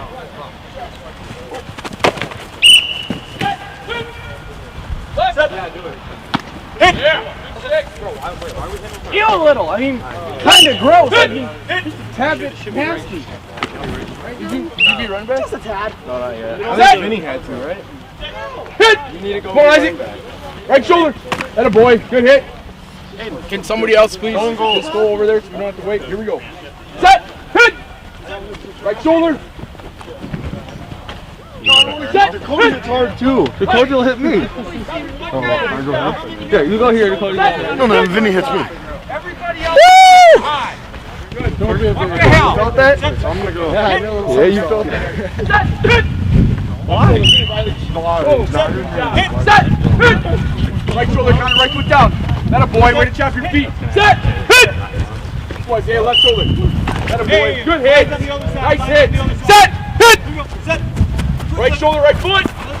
Lead your foot down, Miles. Good work. Set. Hit. Left foot, left shoulder. Boom. Good job, Brad. Set. Hit. Right. Full Cam, bend over. That a boy. Set. Hit. Set. Left. Hit. Walk, Julian. Set. Hit. Come here. Right foot, right shoulder. Go. Good pop. Set. Hit. Left. Come on, Luke. That a boy. Set. Hit. Come on, Damien. Get him. Right foot, right shoulder. Bend over, baby. Set. Hit. Go, Dakota. Nice two jersey there. It's getting dirty. That a boy. Set. Hit. Come on, Aiden. Left shoulder. Back up a little bit for me. Right there is good. Set. Hit. Right foot, right shoulder. Hit. Set. Hit. Left foot. Get it down. Left foot. That boy. Good breath. Set. Hit. Right. Set. Hit. A little bit. Set. Hit. Left foot, left shoulder. Good job, Isaac. Good hit. Hit. Last one. There you go. Set. Hit. He's talking shit, Andy. Here we go. Yeah, baby. Let's go. Hey, get right down. You got to go. 1, 2, 3. Go. Hey, on the hat. Let go. Come on, Dale. Will. Get up. Will. 3, 2. Yeah. Chris can drive. 3, 2. Let go. Run. Johnny. Run. Johnny. Get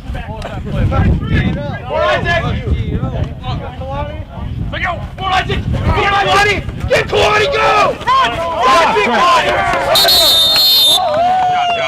Good running job. Gotta work hard, man. Shock and go. Shock and go. Shock and go, Cam. Go,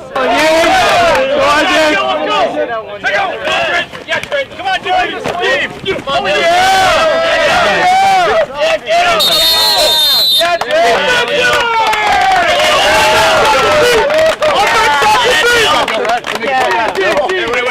Yes, sir. Free. Yeah, good one.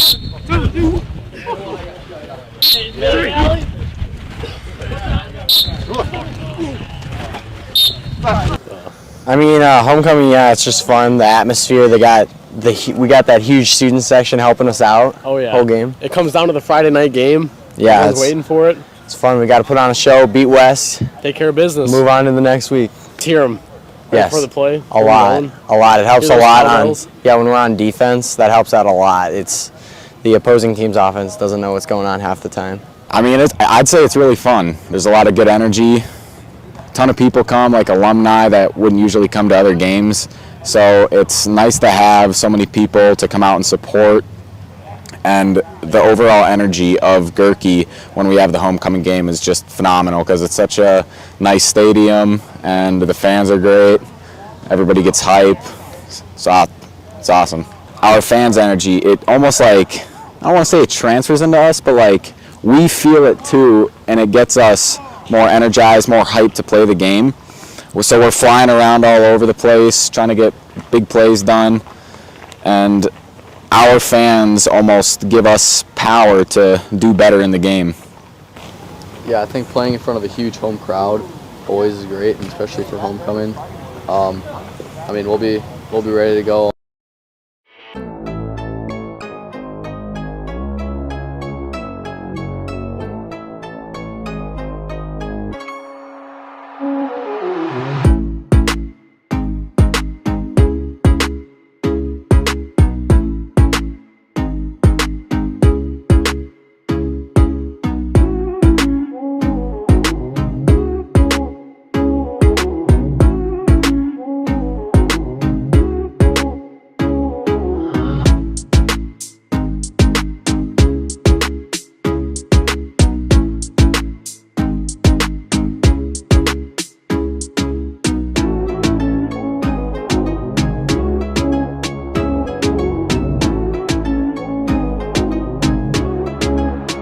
So your twin receivers, top of your screen, halfback right. Kostrowski back to throw, pressure coming. It's knocked down and intercepted! And inside this 5-yard line is going to be Brett Standifer. What an incredible play.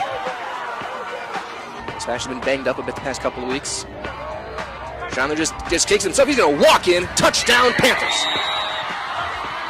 Number 10 on the season for Grant Chandana.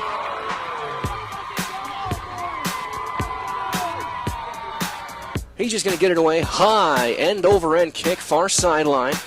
It'll take a huge Wausau West bounce inside the 10. Twin receivers, bottom of your screen.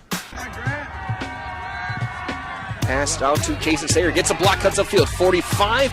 He's got the first down. He brought down China 50 by Matson. And Ani Eddies is the halfback. Still second down. Yes, orbit motion across. Pump fake on the screen, looking deep. Got Elsner, and he's got him. Inside the 20. No, he fell. The hit knocked it out. Halfback right, 3rd and 9. Kostrowski looking to throw. Throw's got a man, Matson. He's going to make the catch at the 35 on the bottom of your screen. Kostrowski looking to throw. Now he's going to be flush right. Looking at the sideline, throws it. It's almost picked off by Jackson Spees. Bottom of your screen. Shot on a throw, quick. Jet out to 98. He gets the block, cuts upfield. 40, 45, 50. Tripped up inside Wausau West territory.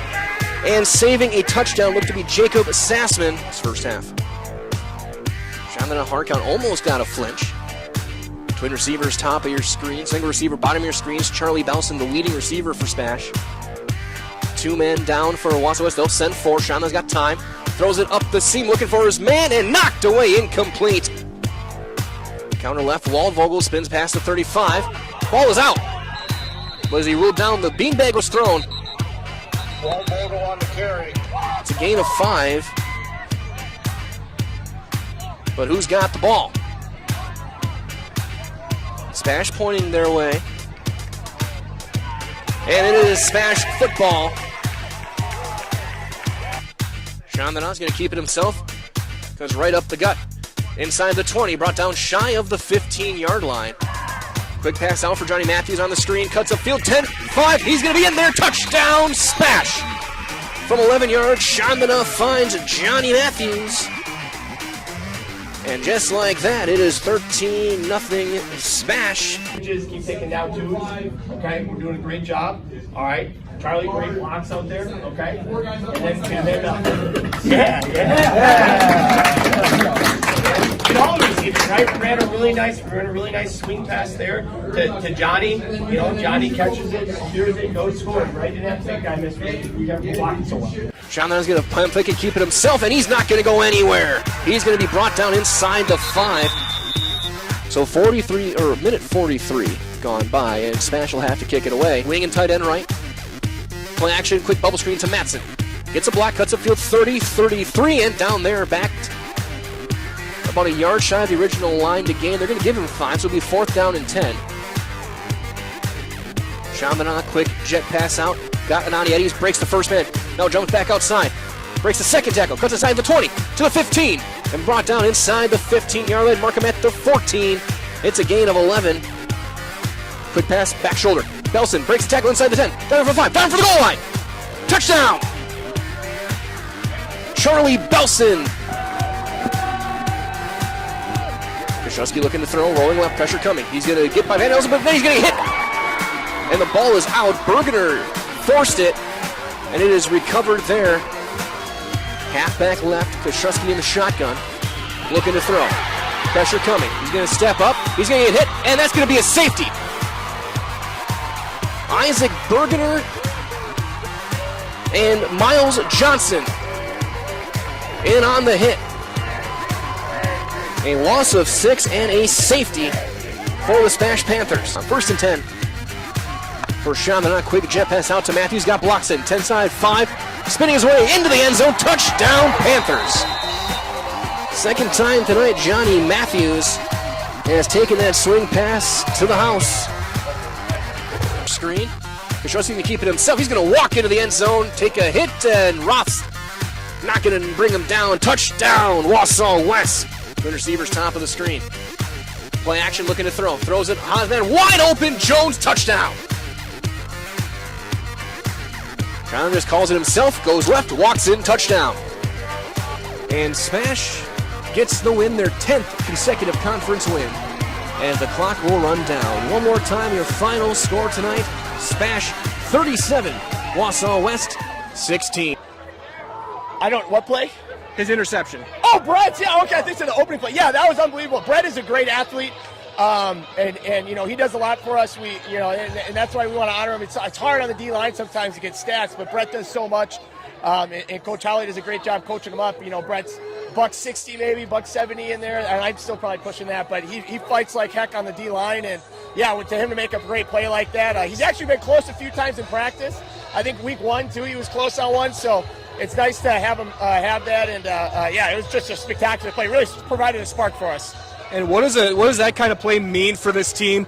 You stretch the momentum immediately, go down and score, and within a minute you're up 7-0, and they got the ball first. Well, yeah, when we, and that's our game plan always is to try to control the middle eight, and that helps us a lot. Then when we can kick the ball off, get a quick turnover, and set us up for an easy score.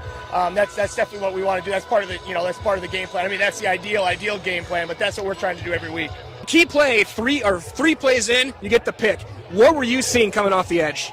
I see the quarterback there, and I'm just trying to get him. I put my hands up and just goes into my hands. I just caught the ball, started running for the touchdown. And were you a little upset that you didn't score, or were you just fine getting to the 5? That's been a lifelong dream, I'm not going to lie, just to catch the ball from the D-line, have an interception like that, so I'm happy. And really that kind of play set the tone that you held them under 100 yards for most of the game. They got a couple ones later. I guess talk about this defense. You guys have been getting stouter and stouter each game. I guess what does it mean for you as a player to see you guys continuing to gel and get better? Well, we're a family, so every day at practice we're getting better. We're going hard every single day, and it shows on Friday nights.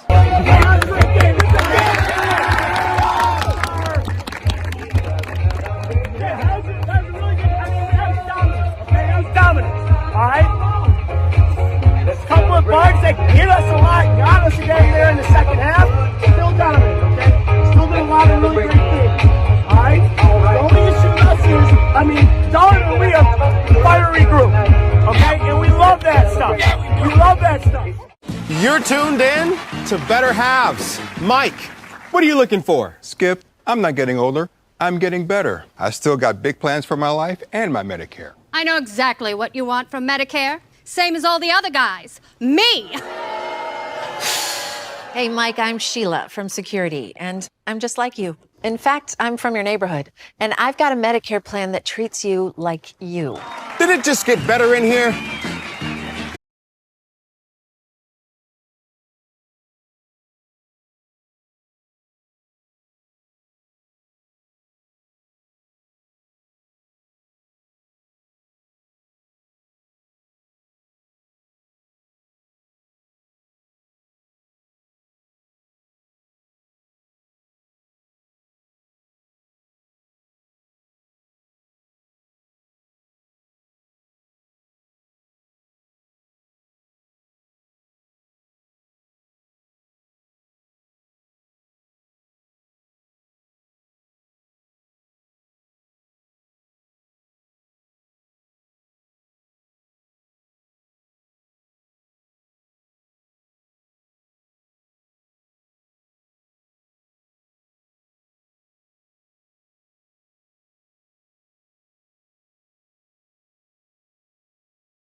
Halftime at Chippewa Falls, and the Cardinals lead DC Everest 35-15. I'm Chris Conley. Real story in the first half is that one of these teams has not played particularly well, and that's the Evergreens. 4 turnovers, 2 fumbles, 2 Logan George interceptions. This was going to be a 2-score game going into halftime when Logan George threw the second of those 2 interceptions, and Chippewa Falls got into the end zone on a reception from Jackson Boland. And they got the 2-point conversion, 35-15. Would have thought that this second half would be more interesting if the Evergreens could have it as a 2-score instead of a 3-score game and then get the ball. Evergreens have to do better with ball security. Chippewa Falls kind of got out of their wing formation, which was successful in the first quarter. And Chi-Hi had 4 touchdowns in the first quarter. It's been a big game for Jackson LeMay on Chi-Hi's first play from scrimmage. He went 75 yards for a touchdown. He also has a 90-yard kickoff return for a touchdown. So Jackson LeMay, senior running back for Chi-Hi, is approaching 200 yards of total offense. Both teams' number 5s, Blake Bankston for the Evergreens and Sam Hebert for Chippewa Falls, missed some time in the first half with what appeared to be injuries. Sam Hebert left the field twice and kind of hobbled off with a not-so-good ankle. Blake Bankston on a play where he fumbled, tried to hurdle into the center of the line between the tackles, injured his ankle and lost the ball. He was out for one sequence, for one possession that followed, and then has come back into the game since then. And Blake Bankston's been productive for the Evergreens. He does have a touchdown run.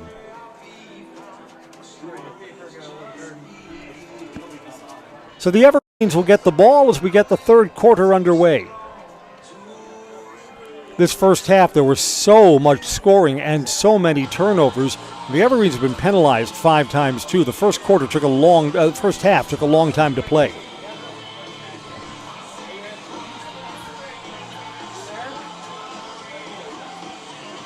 There is a lot of football left. If the Evergreens can take this opening kickoff and put a drive together, the second half immediately becomes, well, at least intriguing. We're sponsored by Backey's Family Chiropractic in Rothschild, providing personalized chiropractic care in a family-oriented atmosphere. They can help any age patients from just a few days old to moms and dads trying to keep up with the kids. No matter what issue your body is battling, from migraines, anxiety, stress, or a wide variety of youth issues, let Backey's Family Chiropractic give you back the life you deserve. Even if the Evergreens don't get themselves turned around tonight, Evergreens have their biggest game of the year against Smash at Steam Stadium next week. If the Evergreens have designs on being conference champions, they're going to need a win in Week 8. Then on the road to Eau Claire Memorial to wrap up the regular season. Evergreens are already playoff eligible, so they'll be a 10th game at least in this Everest season. Chippewa Falls at 4-2 becomes playoff eligible if they hold on to their 20-point lead right now. Foster care is $772.17. So give yourselves a round of applause. And thank you so much for your donations. And thank you to Chippewa Falls High School. Nevin Poppy and Blake Bankston are back to receive the kick. Can the Evergreens play themselves back into this game?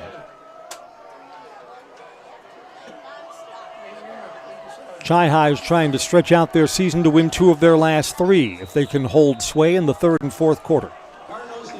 Ball's on the tee. Jared Erickson to kick off. Second quarter's underway. Bouncing high kick. Evergreens have to get on top of this.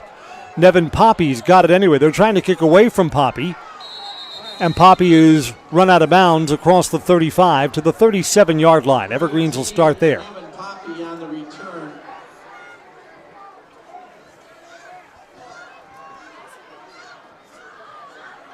Evergreens have been more effective in the passing game when Logan George has gotten to dictate terms, when the run has set up the pass. Trailing tonight, the Evergreens will likely be more throw-oriented.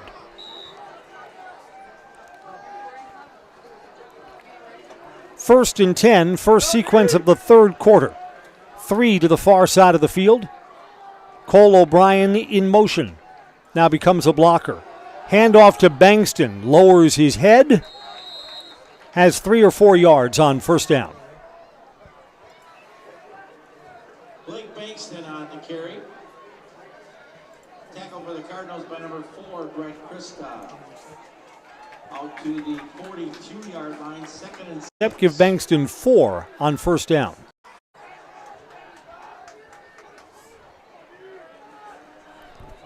And the Evergreens have been able to move the football. And a lot of drives snuffed out by those turnovers.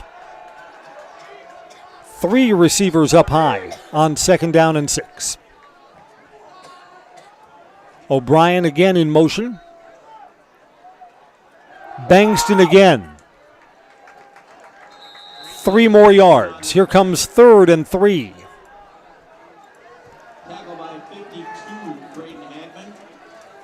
As we unpile, Bankston trying to follow the blocking of Chris Ferrario. Ferrario's played well in this game.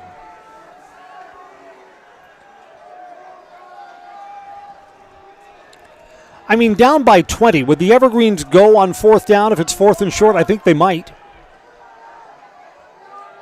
So maybe 2 chances to pick up the 3 yards here. Design rollout, going to throw. Logan George throws his 3rd interception of the night. No air on that.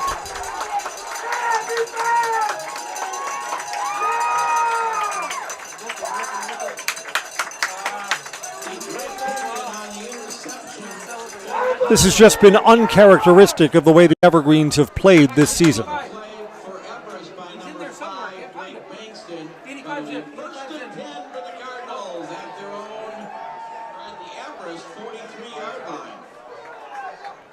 Can't turn the ball over as much as the Evergreens have tonight. We're sponsored by Merrill Steel, your partner for structural steel fabrication. Consider moving your career to one of the largest growing fabrication companies in the upper Midwest. Apply at merrillsteel.com. Everyone in tight for Chi-High.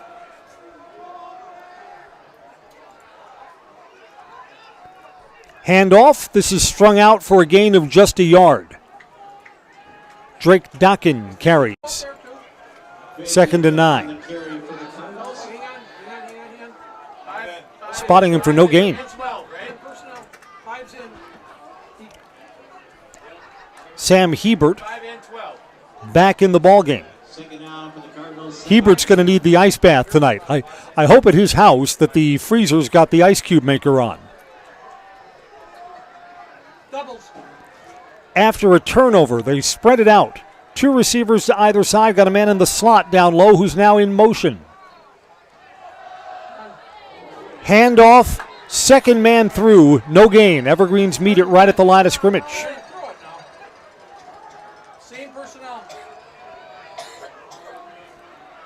Back-to-back, 0 gain runs for Chippewa Falls. Jackson LeMay carried that time. Noah Potter, the quarterback, comes over to the sideline with the play. They're going to throw on 3rd down.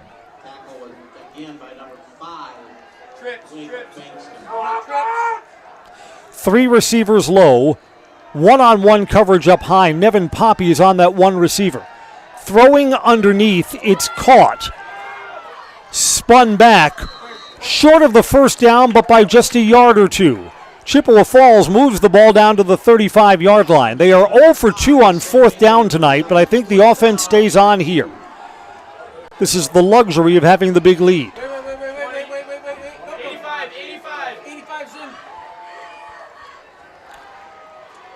Evergreen stopped on 4th and 2 in the first half and 4th and less than a yard. So the Everest defense will try and bail out the offense after a 5th turnover. Chi-High's got everyone in close.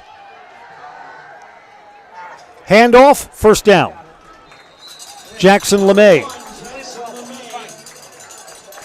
needed the 43 and got the 42. LeMay needed help from his lineman getting up to his feet. Assist from Noah King. Chi-High keeps this drive going.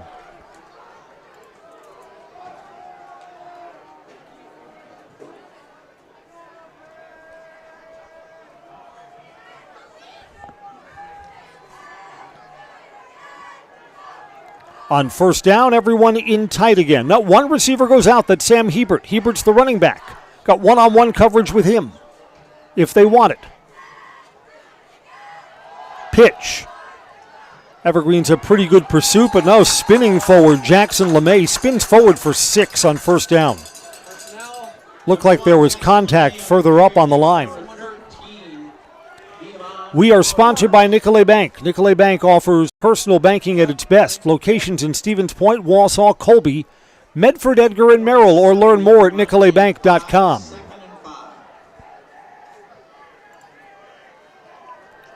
Evergreens open this 3rd quarter with another turnover. This is Chi-High's first possession since then.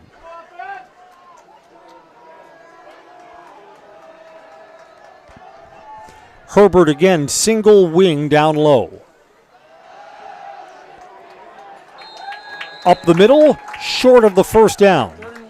It's going to be 3rd and 1. I think that was one of the Chi-High linemen who just carried there. Yeah, that's big number 52, Braden Hagman, who gets a touch. Not sure how often Braden gets to handle the football like that. 3rd and 2.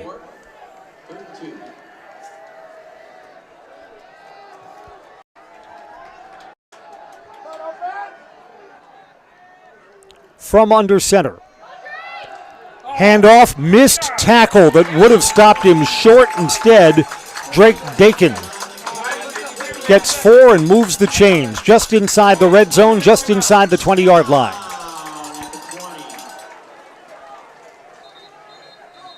We've got an Everest player that's down in the huddle. While we have an injury timeout, why don't we step away? Chi-Hi leads by 20, and they're driving off an Everest turnover. This is high school football on Zaleski Sports. Get more sales, more customers, more employees, more community support. Let Zaleski Sports help you today. Our advertising rates are less than what you have in your pocket now. People just like you watching this broadcast are your next customer or team member. Plus, you'll have the satisfaction of making sure that our light continues to shine on these student athletes. Use the phone in your hand. Email us now. Is it time to replace your old gutters? Call Schwartz Seamless Gutters and protect your home with new seamless technology. No seams, no leaks. With free estimates in 2 days or less and workmanship guaranteed, our service is as seamless as our gutters.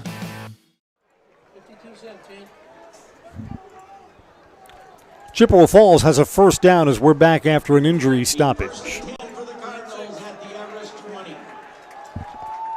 Everest player made it off the field under his own power. We did not get his number. That may have been Will White. Not sure. 1st and 10 for Chippewa Falls.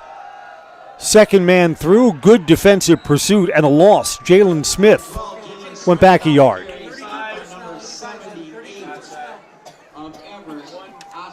Oscar Latondras came up and made the stop, and one of the Chi-Hi players is hurt now. Back-to-back injury stoppages. That's Beckett Thatcher. Thatcher's going to have to come out of the game because they stopped the clock for him. Although he's coming off, popping up quickly, he's off under his own power.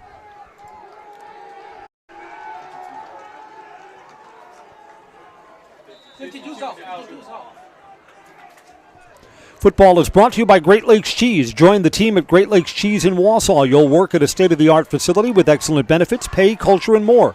Join a growing company and get your career on the right path at Great Lakes Cheese. Learn more and apply at GreatLakesCheese.com.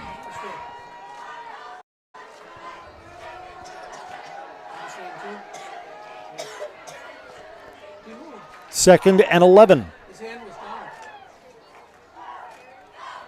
Ball is loose. It's a fumble. Has Chippewa Falls turned over the ball for the first time today? They have. Evergreens have recovered. Turnovers are 5-1, but at least the Everest interception did not cost them points. They'll get the ball back at the 21-yard line. France Propane is your locally owned complete service propane company. They've served all of central Wisconsin for 2 generations.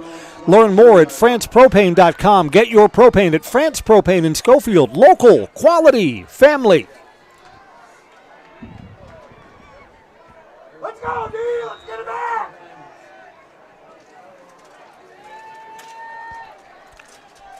Blake Bankston behind Logan George. Evergreen's just got to fight through all the mistakes. Good protection. George surveys, throws downfield. This is underthrown, but Xavier Edwards out-leaps the defensive back and catches it anyway. He's inside the 20 down to the 15. Underthrown ball in danger of being picked off again. Jackson Boland was in one-on-one coverage, and Xavier Edwards out-fought him for the ball. Boy, out of his hands, that looked like it was going to be back-to-back INTs.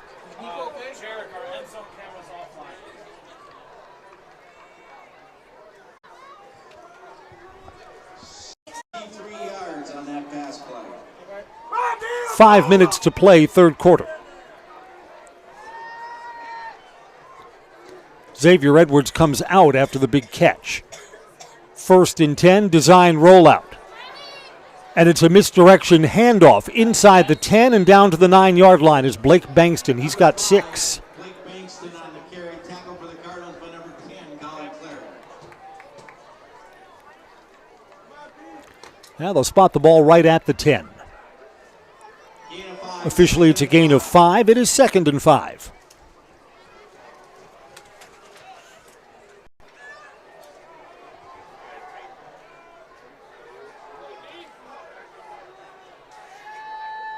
Evergreens have a single receiver down low.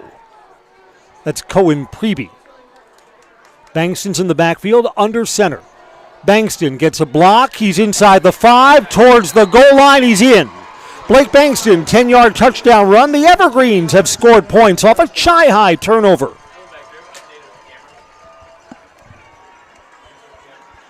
Blake Bankston's 2nd touchdown today.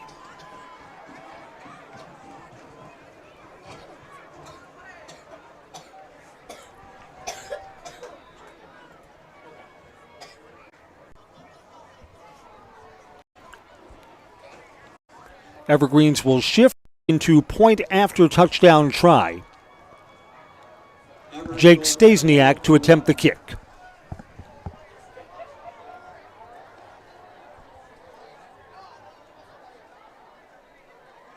Here's the snap to the uprights. Good, and our new score is 35-22. Back down to a 2-possession game. Back after this break on Zaleski Sports. Axis Insurance is your complete independent insurance agency for auto, home, business, and life insurance serving Wisconsin and Minnesota. Insurance can often be confusing and frustrating, but with Axis Insurance you get experienced advisors that pair you with exactly the coverage you need at the most competitive prices for every stage of life. Located in Weston and a proud supporter of area high school athletics, their business truly does revolve around you. Learn more at AxisInsurance.net or by calling 715-355-8400.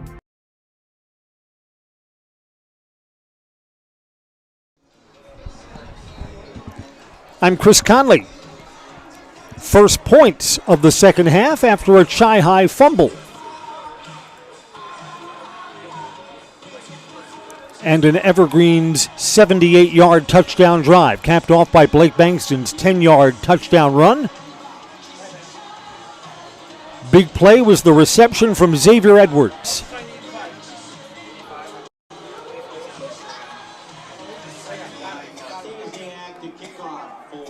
Jake Stasiak to kick this away.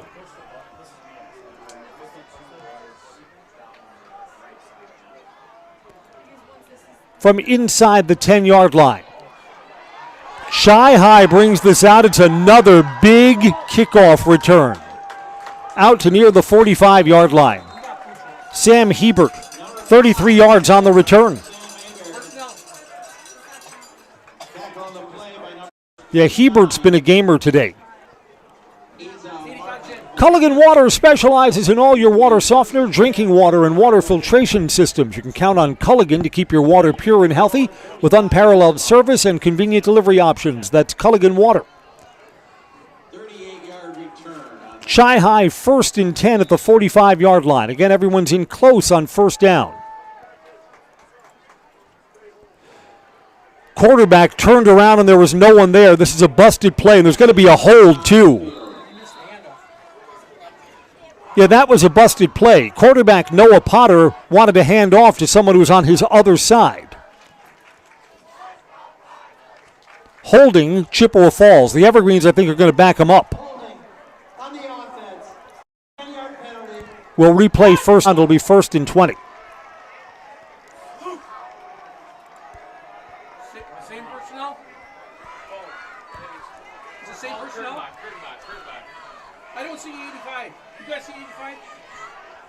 All right. Boy, the Evergreens defense needs a stop here. On first down, everyone's in tight again. Got a throw out of this. Late pressure. Now the quarterback will tuck and run and absorbs a hit out of bounds. Gain back all the penalty yardage. Noah Potter gains 10. 2nd and 10 coming up. That's the first time tonight that Chi-High has thrown out of that tight set. Express Employment says get help finding your next career at Express Employment Professionals. They have locations in Wausau, Stevens Point, and Marshfield. Learn more at expresspros.com. That's expresspros.com.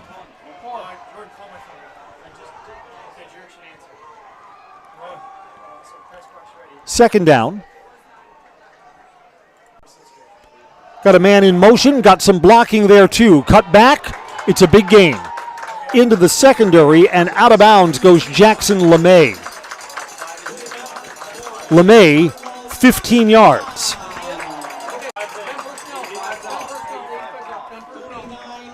Chippewa Falls is looking to answer an Everest touchdown.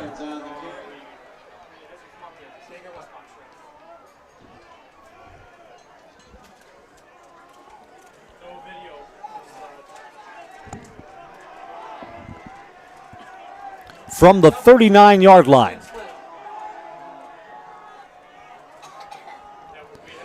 From the pistol, 3 receivers, 2 high, 1 low, man across the formation, and he's got it, and he's got some blocking.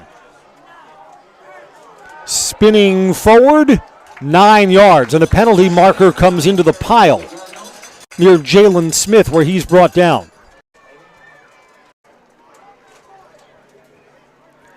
Smith has a gain of 8 and will sort out the penalty.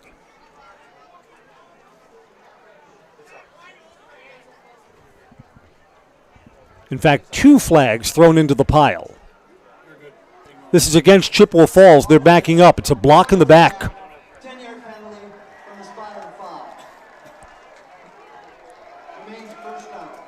We're going to replay first down and respot the ball back at the 46. So Chi-Hi's got to overcome 2 penalties on this drive. Now in the later stages of the third quarter. First and 17 at the Everest 46. Blitz 5. Spotted here as first and 17.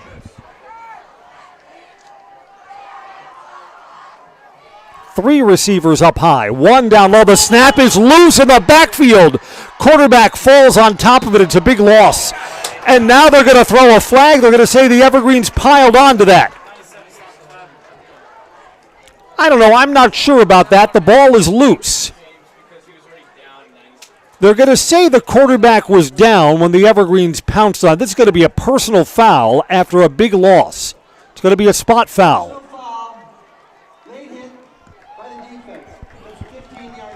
They're going to say that the quarterback was down. This just about negates the yardage that was lost on the bad snap. Boy, opportunity knocked for the Evergreens there. Yeah, the penalty went back 15 yards. And the bad snap, it negates, it washes out. It's a dead ball foul, so we're not replaying first down. This is second down, yes.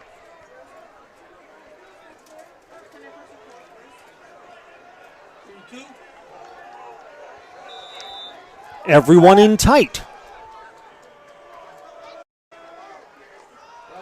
And off, short gain. Gain of 3 yards, it's third and still behind the sticks. 3rd and 14.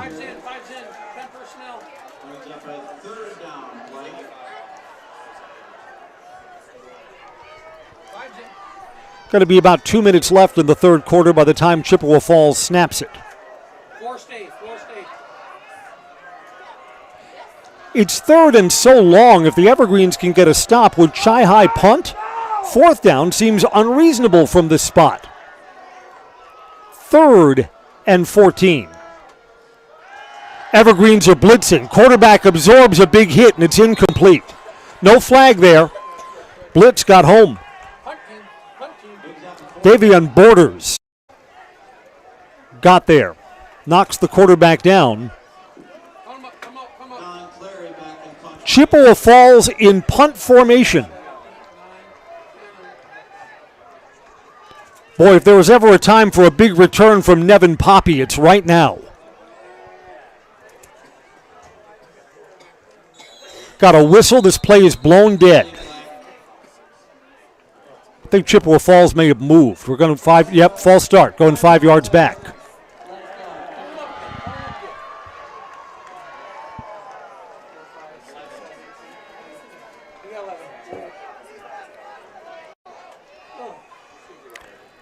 Nevin Poppy's the single receiver back for the Evergreens, and some of these Chi-Hi punts have been kind of short tonight.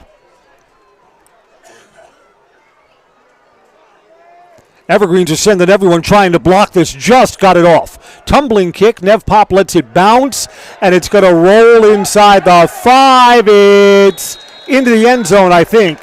Now they're going to mark him down at the 1. Mark down at the 1. Great kick coverage.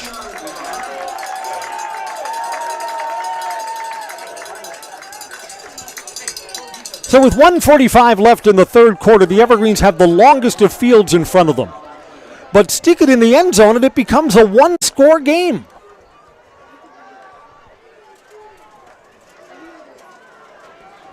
The Evergreens have had a lot to overcome tonight, especially themselves.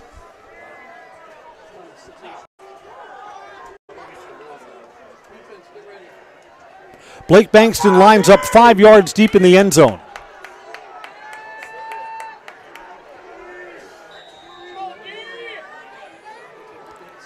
First and 10. Going to hand off here. Bankston gets a little bit of room. He's out to the 5-yard line.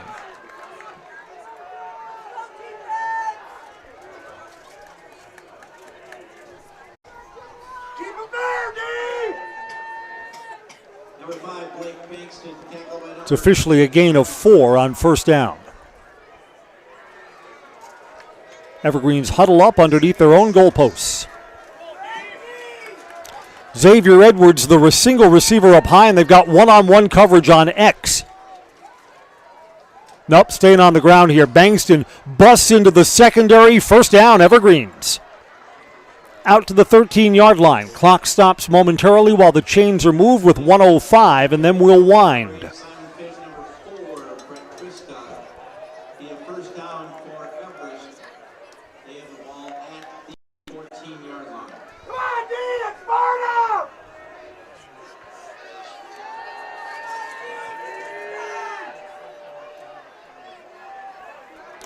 Under center again. Whistle blows this play dead. I think the Evergreens moved. Yep, false start. It's a 7th penalty on the Evergreens tonight. Axis Insurance says for all of your personal, business, auto, and life insurance needs, there's always a local agent you can look to at Axis Insurance. You have a friend in your corner to customize the coverage you need. Learn more at AxisInsurance.net. AxisInsurance.net. Axis Insurance, their business revolves around you. 5 yards back, first and 15. Logan George is under center. Bankston's the back behind him. Play action. Going to throw from the goal line. Some pressure underneath, all alone. On that far sideline, out across the 30 and out of bounds to stop the clock. Cole O'Brien.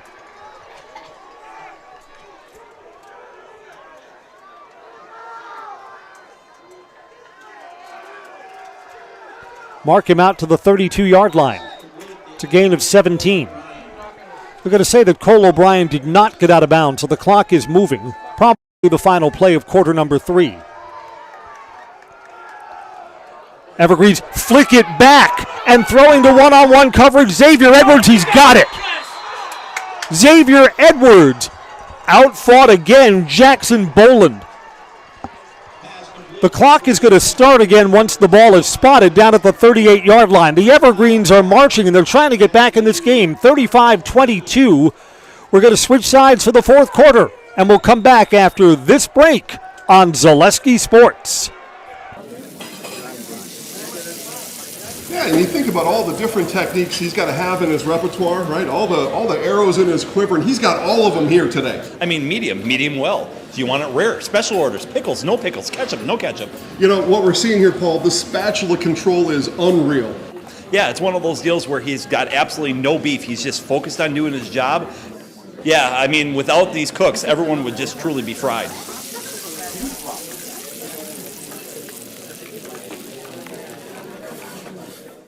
At Nicolay Bank, we believe that our hometown communities are the backbone of what makes Wisconsin special. From Crivets to Manitowoc and Algoma to Grand Chute, you see a thriving community with Nicolay Bank working as a partner, acting not as a corporation, but a community.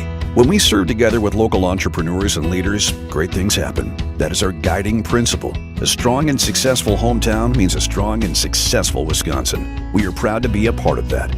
Nicolet Bank. Real people, real conversations. As we start the fourth quarter, Everest fans can dare to dream. The team is marching and is down by 12. Bangston, between the tackles, tries to bounce off that pile and gets the edge.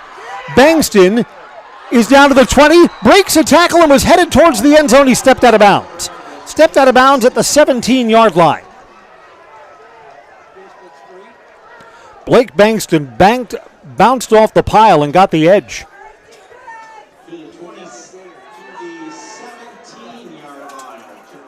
16 more yards for Blake Bangston's total tonight. Yeah, if the Evergreens score here, Chippewa Falls is going to sweat out this fourth quarter for sure. And there's Xavier Edwards down low. More one-on-one coverage against Jackson Boland. I think the Evergreens love that matchup down low. Nope, it's on the ground. Bangston, someone got him down low. Blake's got only 2 yards there. Because of Xavier Edwards' ability to fight for the ball. I mean, Edwards is tall and fast, but he's strong too. When I see that one-on-one coverage, I'm going there.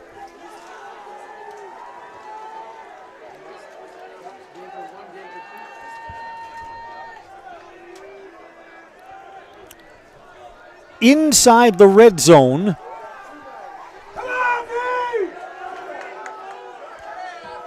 Trailing by 2 touchdowns. Snaps a little bit high to Bangston again. Not much up the middle. Got a yard. Here comes third. Yeah, no gain. No gain. 3rd and 8. This is 4 down territory.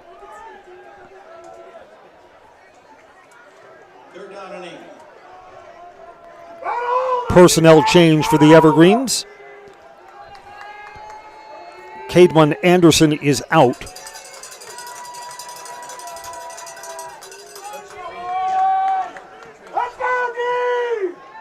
Braden Miska is in. Pregame and Miska are the receivers down low. Evergreens need a big 3rd down conversion here. It's a designed rollout. Could run for it if he wants to. Throws to the end zone. Had his man a little wide. Incomplete. Looking for Xavier Edwards. I'm not sure. You're going to look at the replay there, and I'm not sure we're going to like the read from Logan George. George may have been able to tuck and run and could have gotten close to the 1st down. 4th and 8. Evergreens go.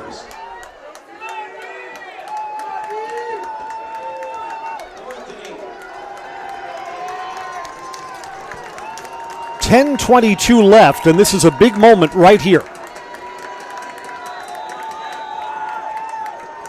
Evergreens are going to take a timeout. I like this timeout. Make sure you got the right play, you got the right personnel. Talk this over. We'll step aside for a timeout too.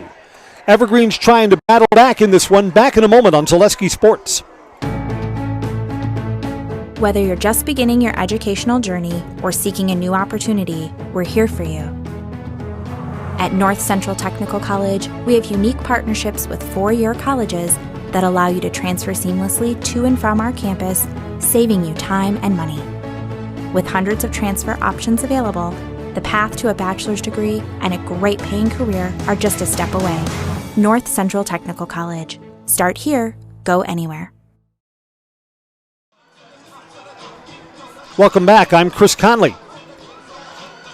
Here's our game situation. Evergreens have certainly not folded up their tent and gone away in this game. Turned the ball over 5 times. This drive has gotten down to the 17-yard line, but it is 4th and 8, and the Evergreens will go for it.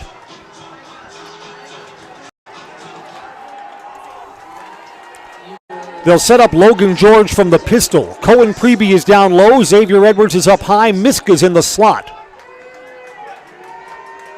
On 4th down. Long count. Here we go. Design rollout.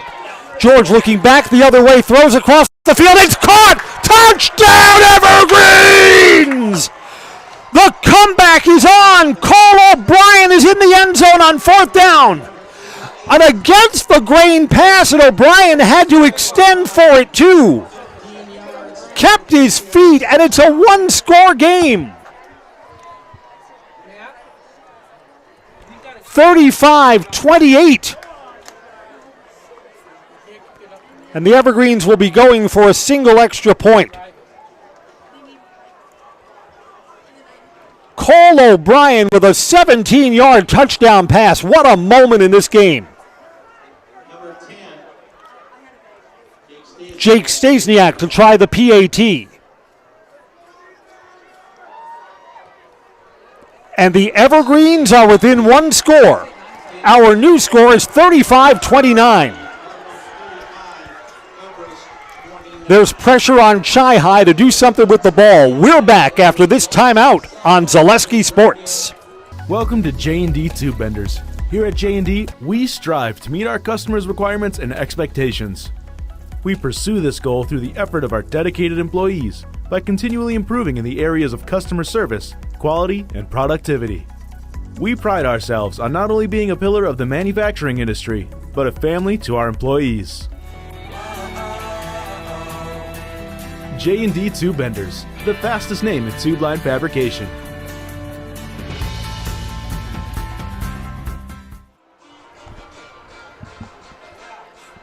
Well, hello there.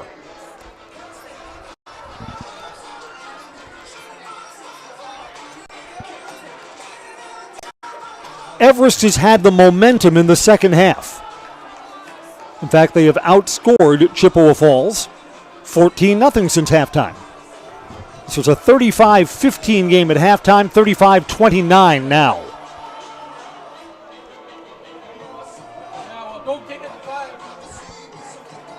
Chippewa Falls has shown the ability tonight to bust big kickoff returns. They've already run one back for a touchdown. Jackson LeMay took one back 90 yards in the first quarter. Evergreens kick it deep. Short kick from the 15-yard line. Coming out, Jalen Smith. Smith reverses field. That ball was almost stripped. He goes down at the 30-yard line. Nathaniel Briggs on the coverage had his arm out, and the ball was kind of out away from the body of Jalen Smith. Chippewa Falls starts at the 30-yard line. Everest defense has been much tougher in this second half, and the Evergreens have one of their touchdowns off a Chi-High fumble. Again, everyone in tight. Here's a pitch. Going to get the corner. Yeah. And into the secondary out across midfield. That's a big gain for Jackson Boland. Flag comes in. This may be coming back on a block in the back.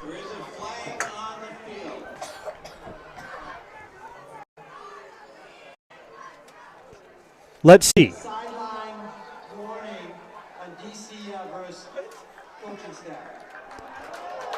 Announced as a sideline warning. So the play stands, goes across midfield and out to the 44-yard line.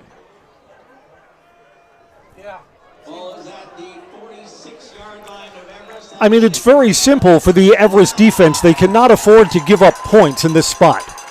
And this drive opened with a big play from Chi-High. Handoff here, trying to get the edge. Almost stripped. And then going down is Jackson LeMay. LeMay gained 7 on first down. And LeMay went down awkwardly. He's kind of hobbling as he gets up. So back-to-back positive plays for Chi-High on first down. J&D Tube Benders, founded in 1968. They've stayed in the Felch family ever since. A locally owned manufacturer specializing in tube bending, welding, brazing, hydraulic tube assemblies, end forming, cutting, machining, and laser cutting. Materials include carbon steel, copper, stainless steel, and aluminum. Join the J&D Tube Bending team in Schofield at the Industrial Park or at jdtubebending.com. Penalty marker coming down. This is going to be a hold. It's a gain of 4 yards and a first down, but it's not going to stand up. Holding in the backfield. And Everest has a player down, too.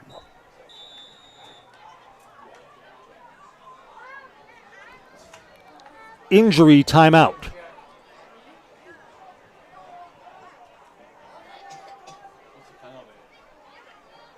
Waiting for the white hat to confirm what we believe is going to be a hold on the Cardinals.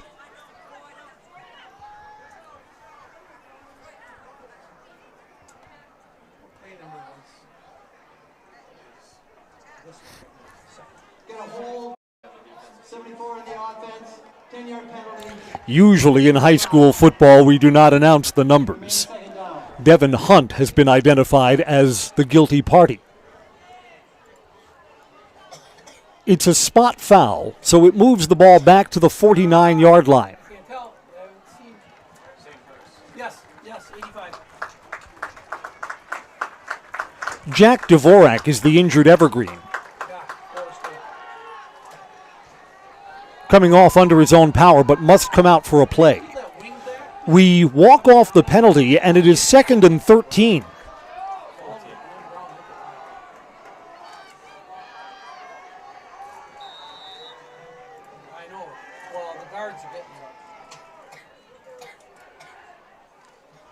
Pitch, trying to get the edge into the secondary, and it's almost a first down. Close to first down yardage, just a little bit short for Jackson Boland. Here comes 3rd and a yard.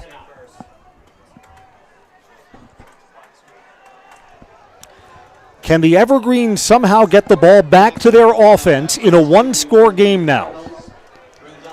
8.5 to play. This is 3rd and 2.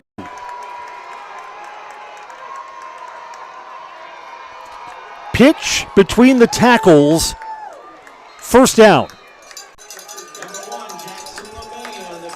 Jackson LeMay needed 2 and got 3 to the 35-yard line. It's a new set of downs for Chi-High. Tackle on the play for Everest was now number 18, Nevin Poppy.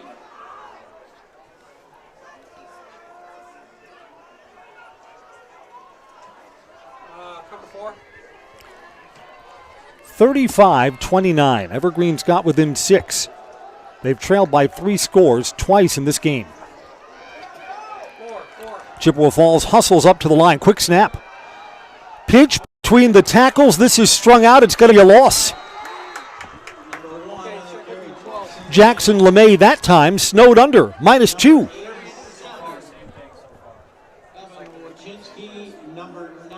Evan Wojcinski came up and made the stop for the Evergreens. Now he lost 3 yards there. Brings up a 2nd and 13.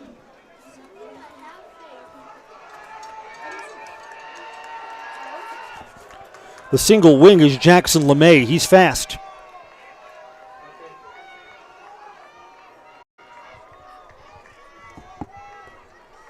Long count here. The play clock's got under 5 seconds left. Chippewa Falls just gets this snap off. There's blocking while missing in the backfield, and the Evergreens turn him back.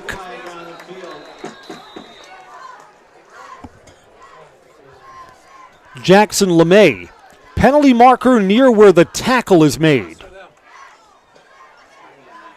Boy, if this is on Chippewa Falls, they're going backwards, and this drive could be snuffed out.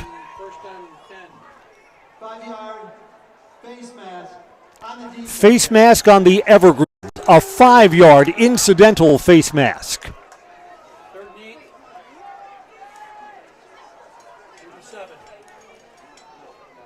So Chippewa Falls gets 5 yards via the penalty. Is it 2nd down or 3rd? Still 2nd down.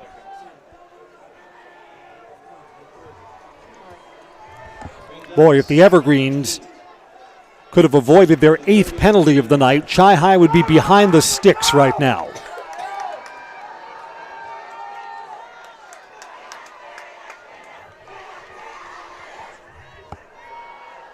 Chippewa Falls wants to take as much time off the clock in between plays as possible. Pitch between the tackles. Into the secondary. That's going to be first down on positive, on forward momentum. Jackson Mays just moved the chains. Yeah, the penalty kind of changed the look of that sequence, didn't it? Sure did.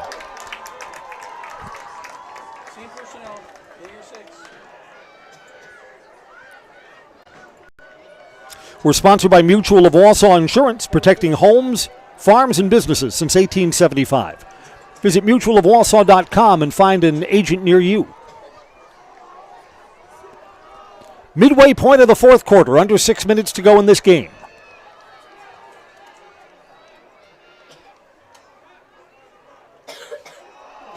Between the tackles, still going. Couple of missed tackles there and a gain of 7. Looked like Drake Dakin was going to be stopped for a gain of just a yard or 2. Into the red zone goes Chi High.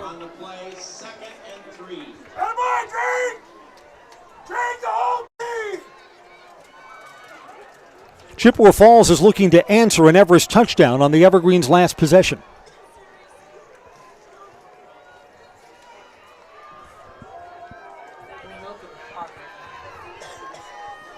Under 5 to go in the game.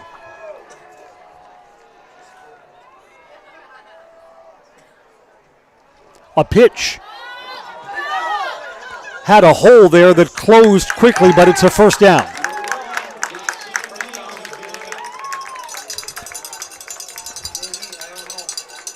LeMay again to the 10-yard line.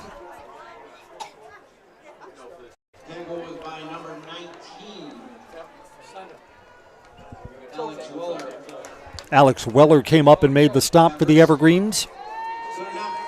Stayed in bounds. Clock keeps running. First and goal. Chi High looking to reassume control of the game. It's a handoff between the tackles inside the 5-yard line. Goes Drake Dakin. Now they'll spot him outside the 5 to the 7.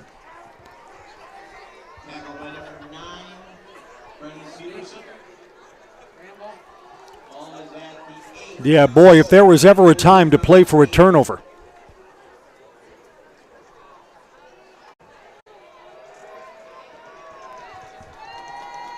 Now under 4 minutes to go. Chi High's clock management on this drive has been excellent.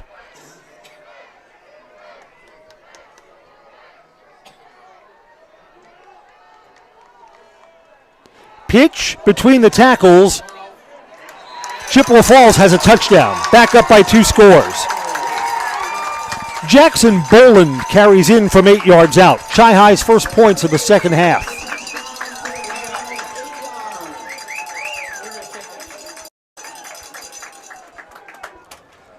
Jackson Boland has just scored his second touchdown of the night. Comes with 3:37 left in the game.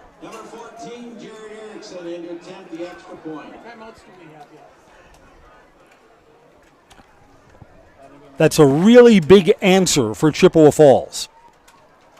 Extra point is blocked. So we stay at 41 instead of 42-29. Evergreens will get the ball, but the clock is not friendly for them now. Back in a moment on Zaleski Sports. In every department at Dahl Auto, you'll find people who've been in the industry for decades. Sales staff with a deep knowledge, not just of cars, but how to build relationships. A service team who always double checks each other's work. Dozens of people you may never meet who've been working for years to make buying and servicing a car feel fast and easy.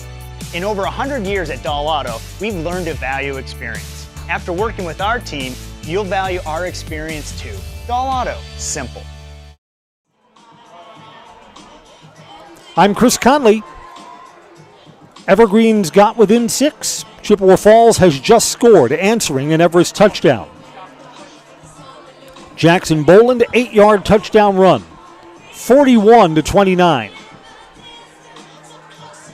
Will there be a few more twists and turns in tonight's game? If the score holds where it is right now, both of these teams will leave here with identical records at 5-2.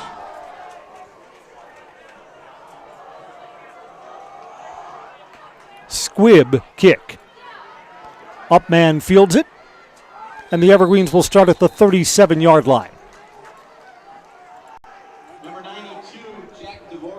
That was Jack Dvorak, who was injured earlier in that last drive, back in the game to handle that on special teams.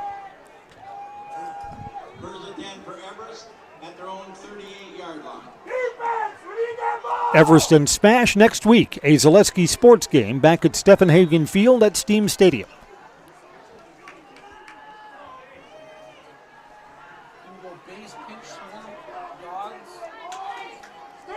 Logan George with a 4-receiver package, 3 to the far wide side of the field. Got to go here. Quick drop, throws underneath. It's complete. Cohen Preby goes out of bounds, stops the clock. Pass underneath gets the Evergreens 6 yards. You know what? The 5-yard penalty, which really helped Chippewa Falls out, the inadvertent face mask, it's a key moment on the last drive. The Evergreens were going to have third and behind the chains. Instead, they got to replay second down, walked off 5 yards, and picked up the first down on their way to a touchdown. Little things. Logan George to throw. Throws over the middle, threaded the needle. Big hit for Xavier Edwards, and he holds on to it. First down. Across midfield out to the 45-yard line. Punishing hit.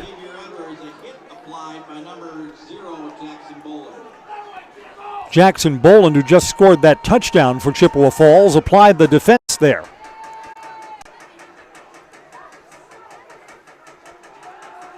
Logan George, pressure's coming, dumps it off, screen. And there's room there for Bankston, breaks a tackle, still going, and Blake steps out of bounds. He's inside the 30, down to the 25-yard line. Exactly 3 minutes to go in our ball game.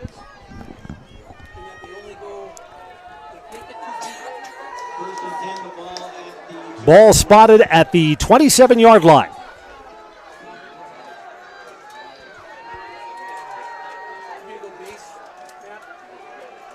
Three receivers to the near side. Xavier Edwards still in, one-on-one up, rolling out, throwing underneath. That's caught for a gain of 5 yards, but the clock keeps running. Braden Miska. Evergreens have another play called. They're right up to the line of scrimmage. O'Brien and Miska are up high. Preby is down low. Throw to the other side. Blake Bankston. Blake does not get out of bounds. It is a first down to the 15-yard line. Clock stops momentarily. 2:28 left in the game. Evergreens right up to the line of scrimmage again. Into the red zone.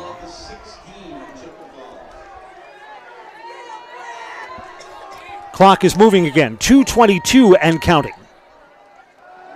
Bobbled for a moment. Logan George throws to the wing, coming back to it. That's a catch and out of bounds. Xavier Edwards right at the sticks. I think he's got first down yardage. Most importantly, the Evergreens preserve some seconds on the clock with 2:12 left. It's a first and goal with the ball just outside the 5-yard line. First and goal from the 6.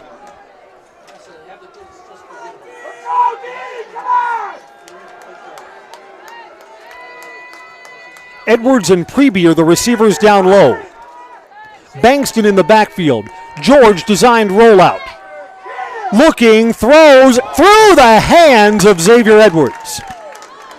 You know what? They got a different defensive back on Xavier Edwards. Earlier it was Jackson Boland. That was Jackson LeMay. Clock stops on the incompletion. 2:06 left in the game.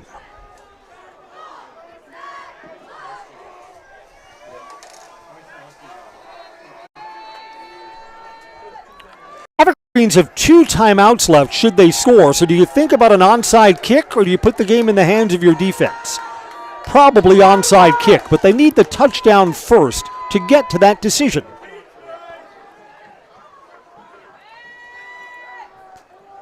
Xavier Edwards in the slot. Handoff, Bankston over the pile and into the end zone. Touchdown, Evergreens. Blake Bankston, 6-yard touchdown run. And this one is not quite done yet.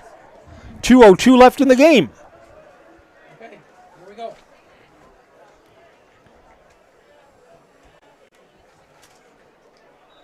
So, base, blitz, Number 10, Jake Stasiak into a parent extra point. Jake Stasiak to try the point after touchdown. It's good. 41-36. Closest the Evergreens have been since the first quarter. There's 2:02 left. Kick it deep or onside kick. You mull that over while we take a break. Back in a moment on Zaleski Sports. Elite Auto Care is a family-owned business providing top-notch car care to the Schofield, Weston, and Wausau area.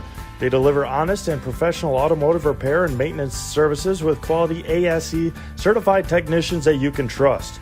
Elite Auto Care offers the latest technology and is equipped to handle all major and minor repairs on both foreign and domestic vehicles. From general maintenance, air conditioning and brakes to exhaust, axle repair, tires, or just a simple oil change. Turn to Elite Auto Care, your local family-owned auto business on Schofield Avenue in Schofield.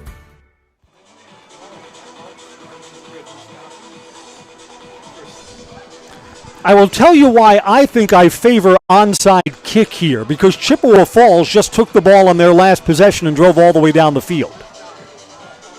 If your defense can't get stops, you may never get the ball back. But again, I mean, this is a coach's decision. You can argue it either way. Do the Evergreens kick this deep or onside? It is an onside kick. Big bounce. That ball's loose. And it goes out of bounds. The Evergreens, had that big hop that you're hoping for in the artificial turf, but could not secure it in the field of play. Chippewa Falls will get the ball at the 49-yard line. Boy, when that gets that big bounce, it's anyone's football. And I think the Evergreens had someone who got a hand on it, but couldn't control it in bounds. Chippewa Falls gets the ball at the 48-yard line. Wow.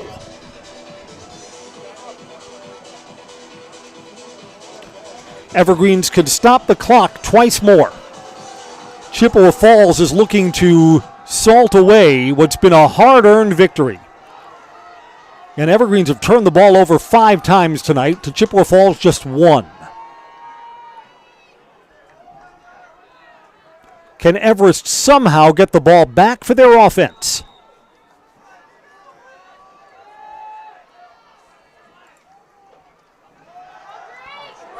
And to the outside. Runner is out of bounds after a big gain. Drake Dakin. Dakin carries for 17 yards. And it's a hold on the offense. Wow. Big gain on first down, wiped out on a holding penalty.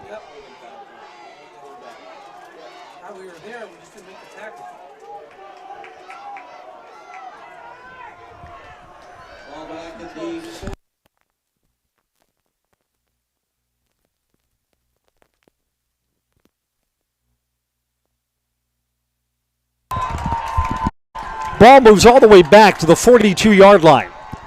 A pitch here, back towards the center of the field, gets back the holding penalty yardage. It's going to be 2nd and 10. Evergreens will take a timeout. There's 1:47 left in the game.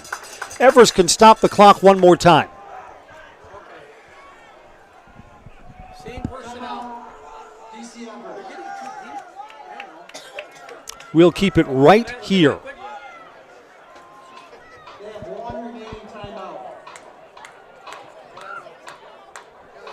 Yeah, we're getting too deep. Tell them just to the heels. Just to the heels.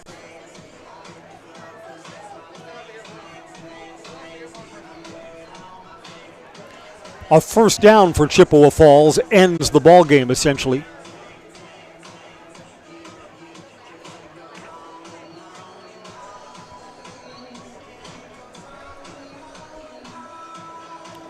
Who would have thought that we'd be in the fourth quarter and the game situation would be the way it is now?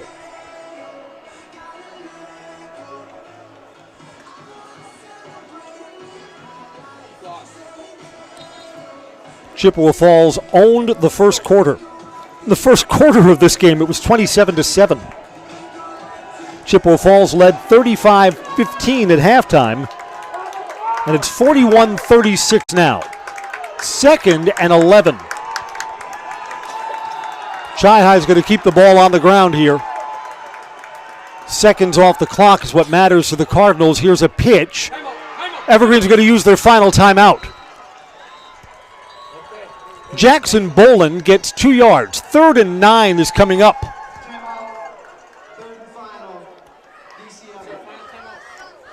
So that is Everest's last timeout. Does Chippewa Falls dare throw the ball, try and pick up this first down, and win the ball game?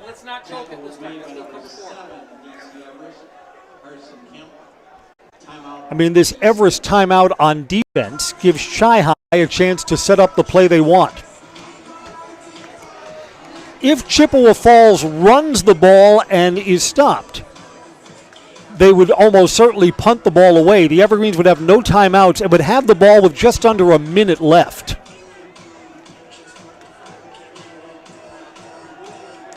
Evergreens just hoping to get the ball back now that they have fought back to a 5-point game. Here we go on 3rd down.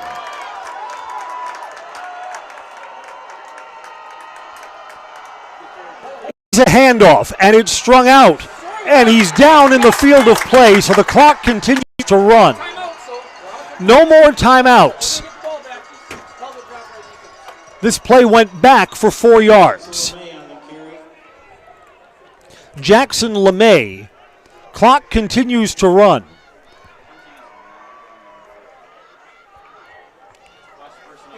Nevin Poppy is going to receive, so the Evergreens are going to get the ball with no timeouts.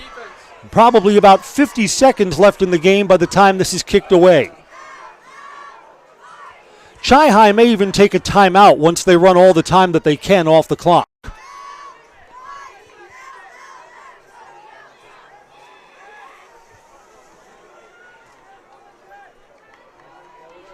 Yeah, this timeout's going to come with about 45 seconds left in the game. Chippewa Falls calls a timeout, 46 on the clock. Chi-High timeout and a punt coming.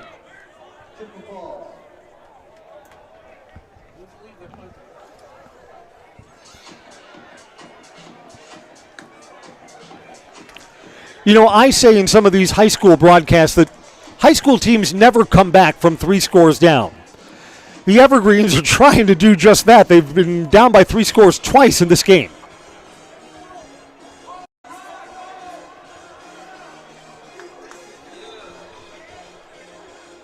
Line up in the gaps. 1 down and 13 for the Cardinals.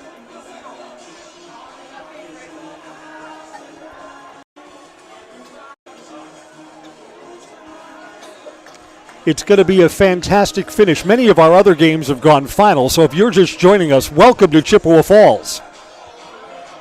Evergreens have turned the ball over 5 times, leading to 3 Chi-High touchdowns. Chi-High turned the ball over once in the second half. The Evergreens put together a touchdown drive. 41-36 now. Nevin Poppy is the return man for the Evergreens. He leads the Wisconsin Valley Conference in return yardage. Evergreen's going to try and block this. It's low, and it's a line drive kick. Nevin Poppy's going to field it at the 15. Sprinting towards the sidelines, he's out of bounds at the 30. 70 yards of real estate for the Evergreens to cover in 36 seconds. No timeouts. Everest defense got the stop that they needed. Is there enough time left in the game? Under high school timing rules, the clock stops while the chains are moved after each first down. Clock stops on incomplete passes and a receiver or runner stepping out of bounds. Dare the Evergreens try something deep and over the middle? Xavier Edwards one-on-one coverage way up high. 3 receivers down low. Cohen Preby, Cole O'Brien, and Braden Miska. This is the opportunity the Evergreens have hoped for all game, but it comes with no timeouts and 36 seconds left. Throwing underneath, complete and out of bounds. 6 yards and 4 seconds off the clock to Xavier Edwards.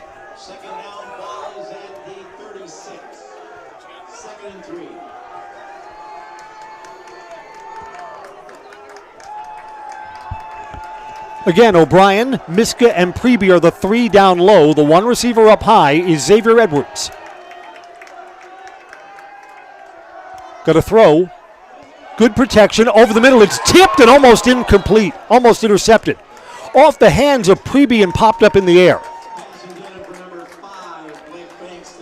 Again, that's not a particularly deep pass, and that was Blake Bankston, the Evergreens' leading running back, as a receiver there. 3rd down. Clock stops on the incompletion, 26 seconds to go.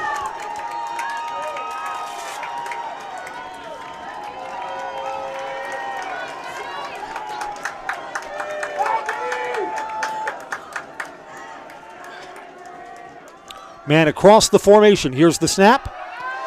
Blitz is coming, thrown underneath. Preby, he's got a block, he's across midfield, and he's out of bounds to stop the clock. That's Blake Bankston. That's the 5 of Bankston, not the 6 of Preby. 23 yards to the 45-yard line. 19 seconds left. He was out of bounds, so the clock stops. Can the Evergreens get this to nearer the envelope? This is the longest 16 seconds ever for Chi-Hi fans. Design rollout. Throwing. It's complete. This is Preby. Preby is down at the 30-yard line. Clock still running. Clock stops on the 1st down. Evergreens are going to spike this ball with 11 seconds left. I don't know how we got from 11 to 8 there, but we did. Evergreens have 1 or maybe 2 plays left in this game. Threw over the middle to Preby. It cost them some valuable seconds, but the ball's at the 30-yard line. Logan George can heave towards the end zone in this spot. 8 seconds to go.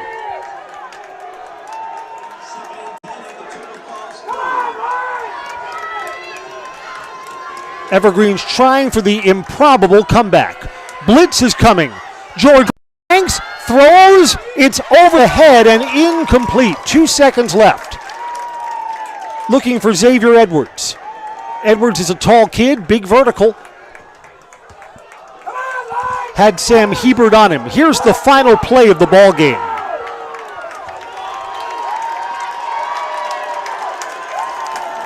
Evergreen's got to put it in the end zone. Chi-Hi needs a stop to secure their 5th win of the year. And here we go. 3 receivers high, single receiver down low. Last play of the game. Protection, throwing to the end zone. There's a lot of players there. It's batted down, incomplete. Threw into a crowd. Xavier Edwards was one of the receivers there. Chippewa Falls holds on. Final score is 41-36. There's always a lot of contact on those plays at the end of the game. You never get that flag. 41-36, Chippewa Falls defeats DC Everest, and congratulations to Chi-Hi. Had to gut out the second half as momentum sure did shift towards the Evergreens. In the end, Chippewa Falls is 5 points to the good. Stay tuned for our Merrill Steel postgame show. Consider moving your career to one of the largest growing fabrication companies in the upper Midwest. Apply at merrillsteel.com.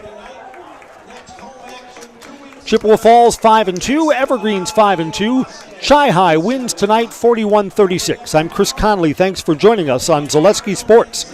Postgame coverage is next. Merrill Steel welcomes you as you join us in a virtual tour.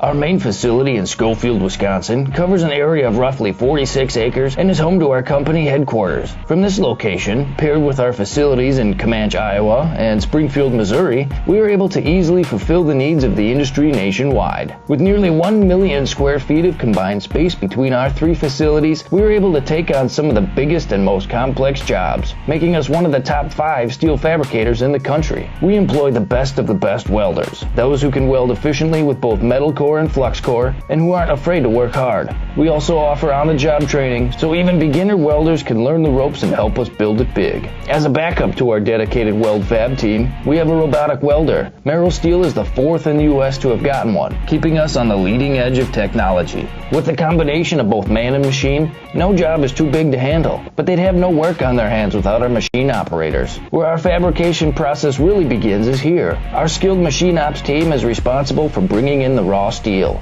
Be it sawing, cutting, drilling, or punching, they make sure the steel is in the correct shape and size for our fab teams. As an addition to the machine ops team, we've recently purchased multiple Python X machines. These handy systems have given us increased productivity, unmatched cut quality, and predictable and consistent throughput. Moving away from fabrication, we come to our coating department.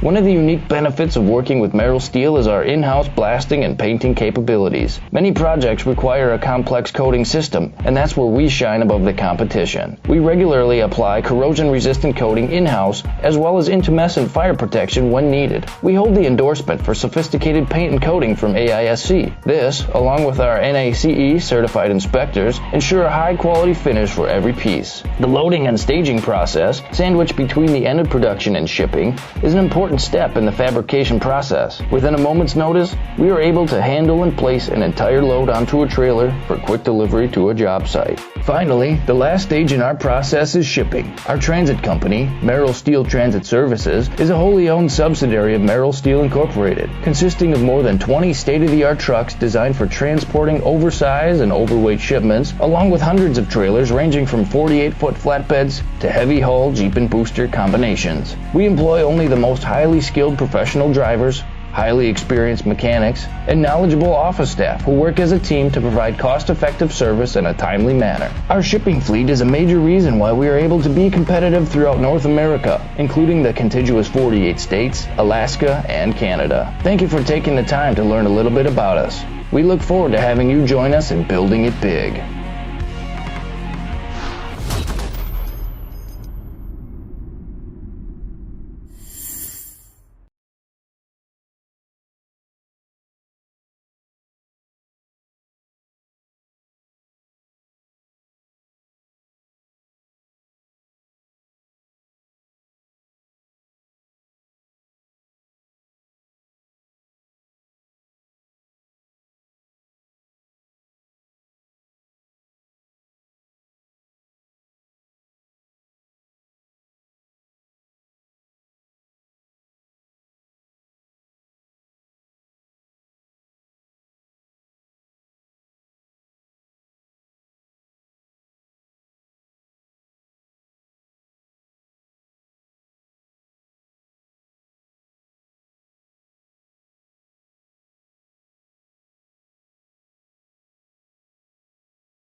All right, we'll go. If they break up, we're out of our commercial break. Okay. 41-36 is the final in a game that didn't look like it was going to be a thriller in the first half. Chi-Hi led 27-7 in the first quarter. Coach, the good teams make others pay for their mistakes. You were opportunistic on the turnovers.